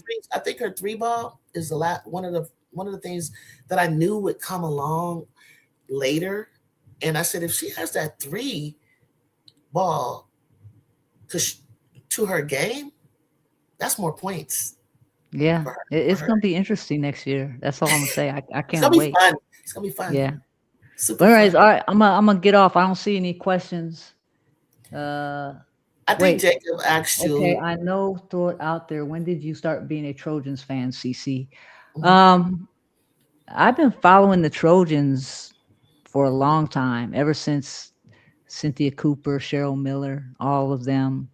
Um, when I had my son, I started going to the games when Cynthia Cooper, well, when Michael Cooper was coaching the team, I started rewatching the games. And then when I had Right. my son, I was living in Atlanta and I moved back out to Cali. And then Coop got hired. And I started going to the games when taking my son to the game when he was like 8, 9 years old. Hmm. So just got reinvested that way. But yeah, I've been following USC. They've always been my team. And my family, I'm from South Central. My cousins still live in South Central, off Crenshaw, um, well, King and Arlington, that area. And then, I used to live off of 54th Street. Yeah. So, and then my great grandmother owned a school called Mary Clay School, which was in the Adams District. So I'm South Central all the way. So my household is split though, which I don't understand. Being from South Central, half of them like UCLA and half of them like USC. Well, So well, we don't get along. you, I don't see how anybody can like it, UCLA it, at it UCLA, especially being from South Central because we the yeah, yeah, University of well, South yeah, I get that. Central. Yeah, I get that. UCLA is just the suburbs, Yeah, so yeah, yeah. I told him what it was like back in the day, and I was on the campus fully at this conference they had, the sports administration campus, and I was impressed. I hadn't seen it in a while. I was like, oh my god, UCLA was a campus I used to be blown away with. Our campus is beautiful right now. I love it. But I want to tell you, I go far back as one. I'm a class of '82. So I actually watched Cheryl in person. But I had to explain to a friend of mine, I don't know if he knew. And I watched UCLA's, that's why I'm friends with Anita Ortega. And so I watched that championship game as a kid. So then yeah, I come to Northridge, and my roommate was Cheryl Miller's teammate. And then my friend came from Oakland Tech to play for UCLA. And then eventually I ended up playing against Michelle McCoy at Cal Poly Pomona, and I played against Violet Palmer. But my story goes like Yeah, this. Michelle McCoy and Hey, you Violet remember? Palmer. Yeah, Violet I, Palmer. I I I played know against Violet them. Palmer. Uh, Mhm. yeah, You know them? So yeah, I was trying to explain to them before the McGee twins, before Cheryl, what she had to go through was Long Beach State. And so then they want me, yeah. I'm gonna have my friends come up. I said, sweetheart, you guys, in the NCAA, Penny Toller. Penny no, go back, Toller. go back, go back. Latanya Pollard, go I back. just know. Okay, Yeah, Latanya Pollard. Yeah, yeah, okay. yeah, yeah. And then Roz Penny Toller. Boger, then Penny Taylor, and then Roz Boger, Faye Page, Yeah, Cindy Brown, a friend of mine. Sharon Douglas, my good friends with Margaret Moore, Carol Brandt, Kristen Cummings. Carol Brandt. They gave Cheryl hell. It was like we was standing room only watching CC. It was nuts up in there. They were like, "Who is that?" I said, "They had to get through Long Beach." Like, and my friend said, "Did Long Beach ever beat them?" I said, "Yeah, they did. They did." And a lot of people don't know this. USC went to the championship 3 years straight. Do you guys Yeah. understand? And then, I want to tell you, I hope you come back because, and God bless you, Lisa Leslie. I love you to death. Watched you. We talked. I played it. Pick up with you. She said she was an ambassador of the game, but it kills me. Kills me. How are you helping the Gamecocks? Why are you, I know Don is your Yeah, friend. that's one thing I'm I don't not happy understand. about I that. haven't seen her, About that. as much as all the greats come Tina, back yes, to yes, USC. Lisa yes. Leslie has not come back, and I don't understand what the game did to her or USC did to her to have her feeling some kind of way about. I don't Now either. she interviewed Coach Just Lindsay, oh, for her. completely. She interviewed Coach Lindsay on CBS Sports Network or whatever, but it's really interesting to me that Lisa Leslie has not come back, They and I don't asked know me why. about that, and I told them I don't know why, except for that she lives on the East Coast now. I learned that she was in Florida, Yeah, she lives in Florida, but still, whatever. but for You the know. life of me, I'm like, how as a Trojan can you do this, Lisa? I don't get Yeah, it. When we need our post need could have used you. But then I said that one time on Facebook, right? And I said, that's okay. We got Tina Thompson. And Tina Thompson liked it. You do. And she said, yes, you do. So yeah. I don't know what's going on. I'm gonna find out though. And I also don't know. I'm good friends with Ebony Hoffman in that era of that Coach G. That was another Coach G. Aisha Hollins, Jessica Teagues, that whole group. And I was glad to see Ebony finally. I got to talk to her. I haven't talked to her in years. And I said, "You're going to be the Sparks coach. This is great." So that was another. I went from Cheryl to Lisa and Tina, and I know Nikki McCrimmon and Walia, and I know Erica Jackson. I played with them, all of them in Pro Am. But then when I got to, so then we moved into the early 2000s. That's when we got the Narbonne girls, right? And so I faded until Cynthia came. Maybe saw one of Michael's. And then Coach, because that Coach G drove. I don't even want to talk about her right now, but that that group, I kind of got away from. I don't even remember Jaco playing. I had to go back and look at her videos. Oh, yeah. See, I I was really missed that attached. whole thing. I was attached to them. That's how me and Jaco are friends. Jaco will come on the podcast. Jaco and loves my son. That whole era, um, all that team. Um, Aaliyah, I don't know if you know all of them. Jaco, Kristen Simon, Jordan, that whole team. I was attached to. I was See, that back in the was you're locker room attached back to that. then. Yeah, yeah, back. Yeah, Yeah, that's when I started going back in the locker room and really getting involved with SC yeah, back then. yeah, So, yeah. um, It's but different yeah, now. It's like they would come to my house, or we would hang out, or I had two kids from the Bay since that's where I played, so I took them on my wings. But I was telling people that you really can't get that. It's not. Well, we didn't have to say no anymore, so I would see him in the summer too. But I said we don't. You can't really touch them. I mean, me and Kennedy got this little thing we hug now, but like we don't really like know them like we used to. They're not accessible like that. And they're like, well, Julie, they're worth money now. I was like, I don't True. know A lot of the that has reason. to. I A don't lot of know. that has to do with Juju. I mean, with Juju. A lot of that has to do with NIL. You know what I mean? Because they got to be protective over their players because you never know. Yeah, But I get and it. there's so much on them. There's Yeah, so much pressure on them with NIL and responsibility that these girls are tired. You know, they want to go play the game and go home. So, yeah, yeah. um, you know. That's true. But anyways, Okay. Thank you, Cece. I appreciate you always stopping through. You're always welcome. all right. Hey, y'all, come check out my channel. If y'all love analytics, I'm that analytics person. Yeah, Yeah, we let's talked that. talk you. We'll definitely talk that because I know you already do that on your program, and you can tell them where they can find you. But she does. You do. I love when you break it down and you have that chart that has where they're in the green and you show they're in Hmm. the red. What is that called? I haven't done that in a long time. That's That, just the analytics, that's just analytics. analytics that I use. Yeah, it's just analytics. But um, Okay. yeah, it's this right here. That's one of them. Y'all can see it. Yeah, that one. Yeah, I love that one. I love You that. see, I got my scribbles all in, man. I'm like a, a nerd when it comes to these numbers stuff because I'm telling y'all, there's a difference with really understanding how a game is played when you really dive into the numbers and look at the way the game sways and why it sways the way they did. The analytics, not just the box score, but the analytics really tell the story. So What chance does y'all, Jazzy have for freshman of the year? Wooden and Naismith. oh, I think she's gonna get it. You know what I mean? There's no doubt in my mind she's gonna get it. She deserves it. When you really look at the numbers and you really look at beyond the box score, when you really look at what's going on, um, Okay. if she doesn't get it, it's a setup. So Jazzy Okay. should get it. Okay. All right. All right. Tell us where they can find you. Yeah, it's USC Women's Media Lab on YouTube, and then my podcast is Let's Talk USC Women's Basketball on all audio streams.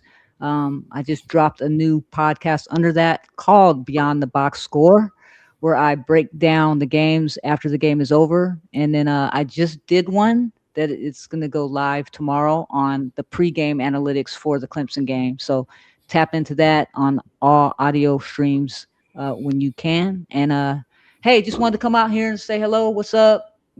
Answer some questions or just talk about basketball. So Yeah, it was fun. It was fun, and I'm glad you had a moment to come through. And we're getting ready for March Madness. You get ready to lose some sleep, I'm losing sleep anything with everything going on in my life. So it really don't matter. right? Okay, got you. Yeah. All right, All right, anytime. y'all. Fight Peace. on. Fight on.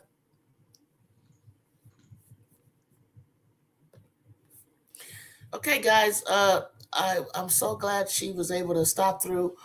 If there, CC will drop in every now and then, and if you guys have any thoughts or questions, I mean, I think I'm doing very well with answering and answering certain ones, and she can give you her perspective as well. I don't mind, but I feel like when I say things, I'm really giving you from my insight and just from being around the Trojans, just from going to the games, being there in person, and even the fact that I was able to give you an honest take from seeing your favorite teams in person. I have not seen Texas nor LSU in person, unfortunately. And Sacramento's about a 6, 7, 8 hour drive. And if it comes down to it, and say LSU looks like, I mean, they're on their way to play UCLA. I mean, they were right in my backyard, but I was in the Bay at the time. But I've seen that enough to kind of know what could be the outcome. Chicago, we did a bracket earlier. We're going to do a Delulu bracket. Some of us, after doing the brackets, get this feeling like somebody's getting upset. But who is it? Who is it? Other than that, we ended up with the same four that everybody else comes up with. Not because we necessarily went chalk. There were some times where we went in a direction that maybe others haven't. But up until, I suggest that you all catch as many games as you can, because I don't want to hear like, how the hell did West Virginia upset Texas? Where did that come from? Well, if you was watching, from the beginning, you might have been able to see the progression and maybe, or how did Vandy sneak by UConn? Like, you got to watch the games because when the tournament starts, it's 0-0. It's 0-0. And although you think that you know why, that, some people like, well, LSU and Texas and Vandy and South Carolina, they all play Tennessee. They all play each other all the time. They know what each other's going to do. Maybe, maybe not. I guarantee you that you haven't seen everything that UConn has. I think they do if you haven't figured out their basic dribble handoffs and backdoors and off screens and things like that, if you haven't figured that out yet, then they won't move on to something else new on the court. So yeah, anybody can get it. Yeah, we'll be watching. Yeah, we want to see another matchup with y'all in South Carolina, and who knows if you're able to pull up the upset against South Carolina. We'd all be with. Oh, thank you, Chicago. Thank you, thank you. Honestly, I don't know. South Carolina would have to come out with a slow start, stumble over their feet. Not have a matchup for our girls. I think that our defense looks different than other defenses that they faced. I guarantee you, when I watched them earlier this season play each other, you could tell we were missing just that one piece, that Juju. But I was impressed with the fact that I was seeing all new stuff that I had not seen. Inbound plays, cuts to the basket, certain things. I knew because we had Deli over there that he probably thought, I know everything you're going to do. But no, we showed you something different. We made adjustments. But it just comes down to inexperience in the interior. Only starter on the floor from the year before was Kennedy. Jazzy was sick for a whole month. Like, they were just getting to know each other. But the same goes for the Gamecocks. They're better. We're better. So let's just see, how this goes. The video she did about the best conference, that was a great video. It was. And remember, Chicago, I appreciate you even going deeply into my channel. And I did a community post and I gave you, some explanation, and then I asked some questions. And I didn't even know she was doing that video. And you gave your take and I responded. And then Cece came out with hers. And so, one thing she and I probably definitely agree on, we have more depth. We have more depth. And I just finally said, what depth means stronger.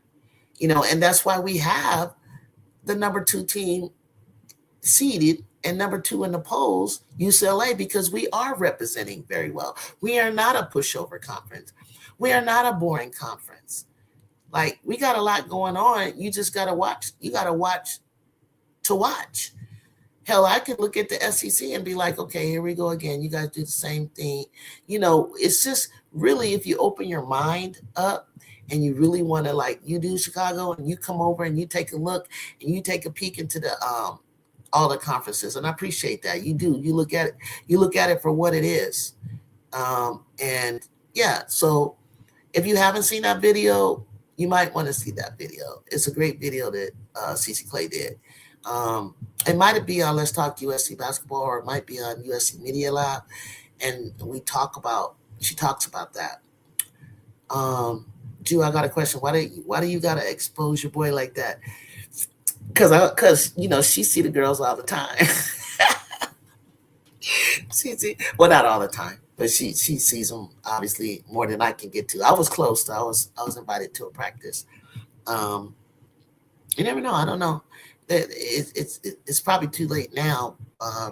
But I know with my connection that I have, I may be able to get in there next year when Juju gets back and see how they do things, how they run.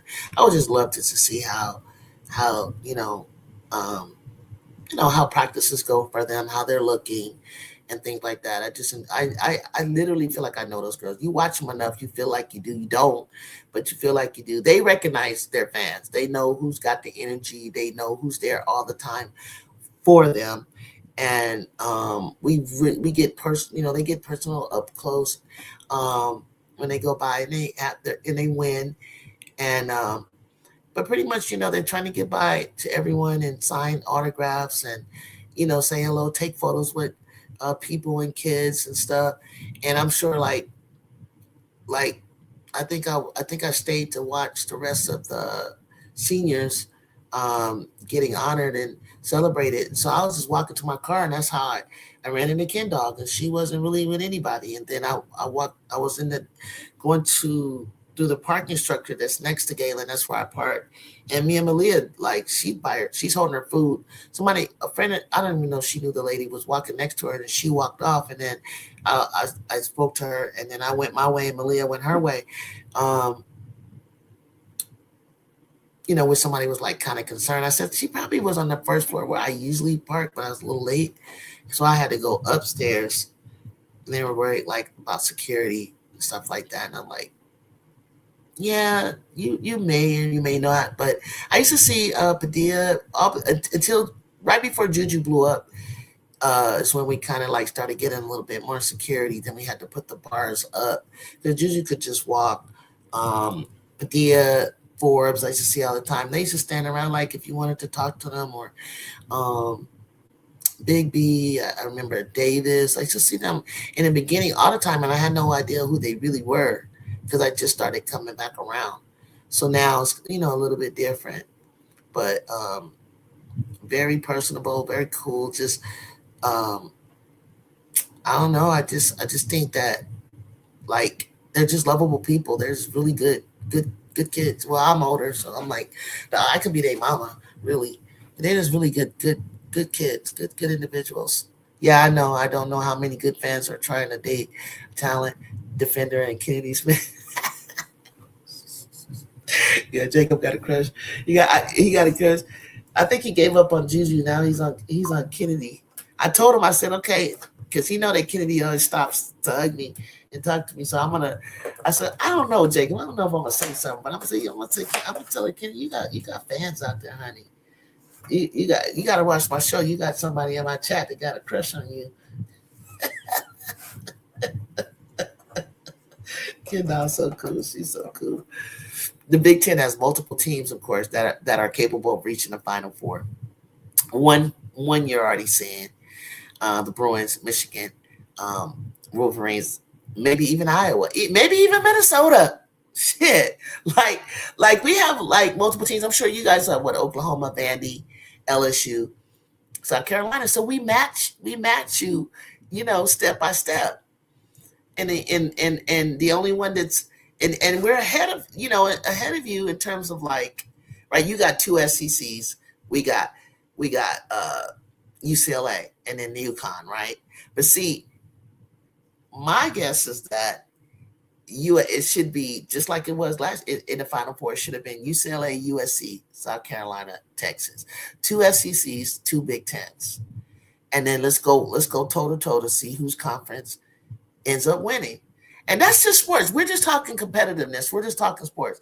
There's no reason, like, even CC kind of tiptoed around you South Carolina fans. And that ought to tell you something that, like, for people, I watch No Cap Face, I watch other people, and everybody's tiptoeing around you guys. It's like we can't say, I agree with Candace. And when, she talked about the WNBA, but I'm saying it in college sport. If you can't be criticized, fairly criticized. Well, you crash out. You go off with it. Yeah, but when you say something that's off the wall, disrespectful, terrible take, describing like a I almost said a bad word and I'm not. You guys talking like girls, like describing the way a coach looks and stuff like that. That's emotional. That's weird. Let's talk basketball. Let's talk hoops.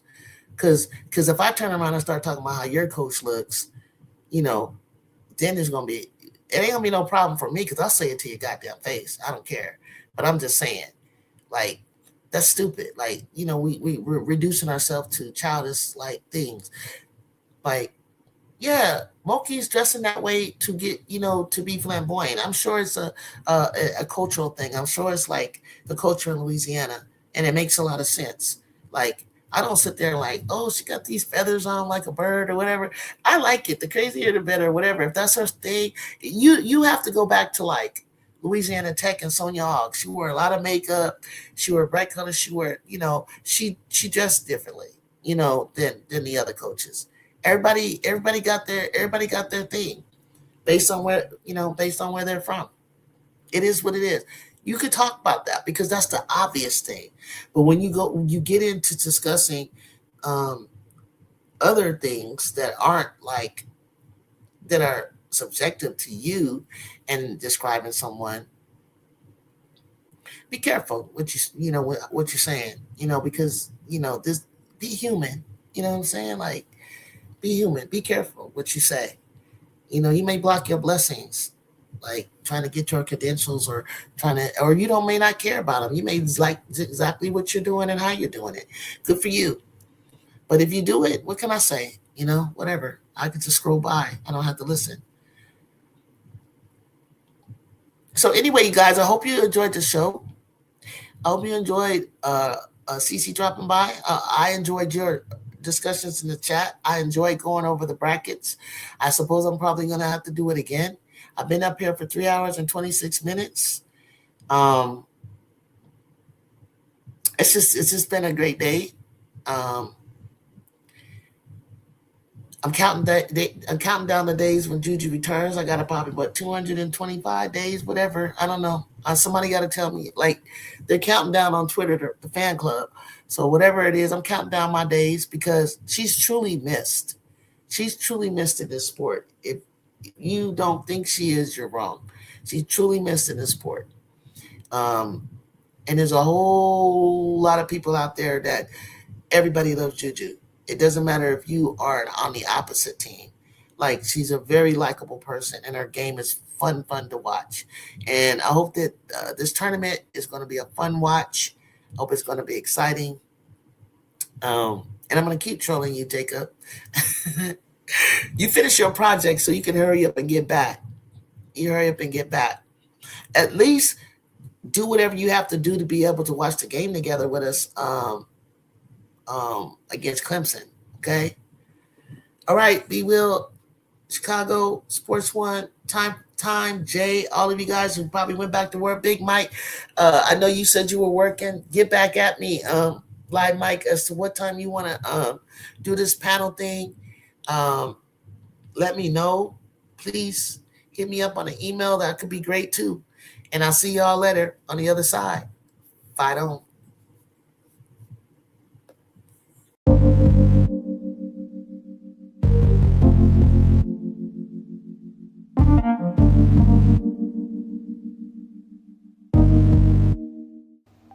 Around here, this is more than a game. It's family, it's culture, it's legacy. A community that understands the work, respects the grind, and honors the journey. From the hardwood to the highlight moments, to every player chasing greatness. This is where passion grows, where fans become family, where standards are protected, where women's basketball lives. Welcome to Everybody Loves Juju 12.